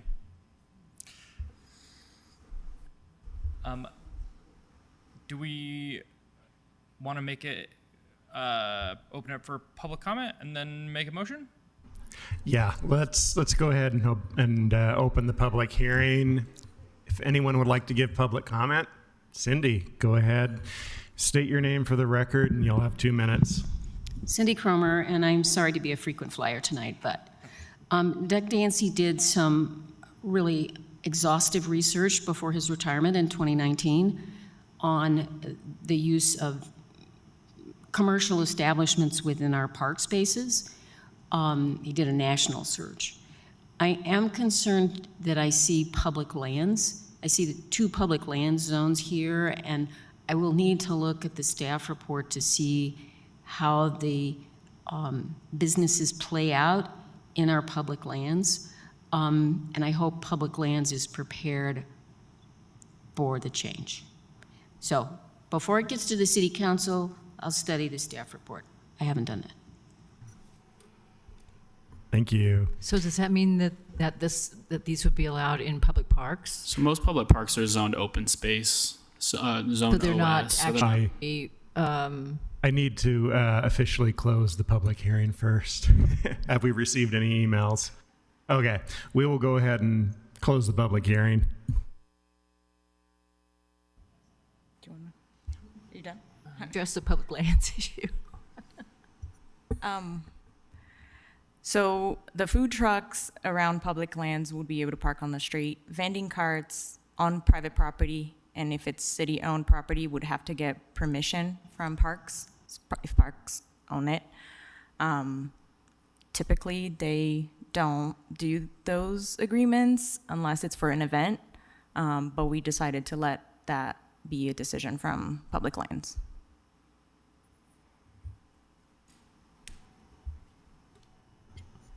But the ordinance says, I'm sorry to, pester you about this, but the ordinance basically says that anything that is that the city can't, ask for permission, demand that they ask for permission from the city.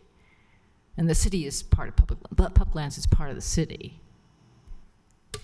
For operating a business? Public lands is part of the city, and the ordinance says that they can't, that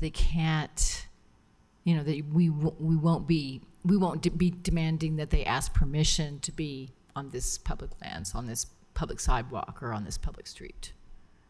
So why would that be any different than, I can understand when it's zoned open space, but I don't know that all the relevant public lands are zoned open space.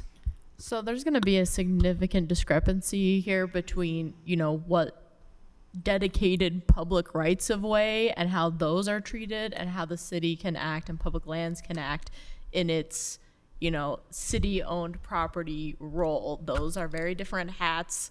This planning is just, putting into zoning these mobile businesses could be where any other car could be parked, and, subject to the same parking limitations that, any private vehicle would be subject to. Public lands wouldn't have any role in that, but for public lands that are owned by the city, that are, those, especially those that are open space, are not going to be allowed at all, but public lands that would still have the ability to control those type of businesses being on city-owned property. City-owned property is not the same. They're, legally treated differently than, So you're talking about public rights of way. Public rights of way rather than publicly owned. Right. Okay. Right. Okay. So if I'm in a park and there's a road in a park and there's parking lots along the road, I can pull my food truck in there or no? Again, it depends on if it's an actual dedicated road, or if it's just, a pathway of travel that has been created in the park, but that is still considered city-owned property. Okay, complicated. Chair, I'd like to make a motion. Ready? Based on the information presented and discussion, I move that the commission forward a recommendation to adopt this zoning text amendment to the city council. Second. We have a motion from Commissioner Burrows and a second from Commissioner Kretzik. Any discussion to the motion? Let's take a vote. Commissioner Tuttle. Yes. Commissioner Scott. Yes. Commissioner Scheer. Yes. Commissioner Kretzik. Yes. Commissioner Burrows. Yes. And the chair will also vote yes. That forwards a positive recommendation unanimously to the city council. And with that, we have run out of items on our agenda and will adjourn the meeting. Thanks, everyone. Thank you.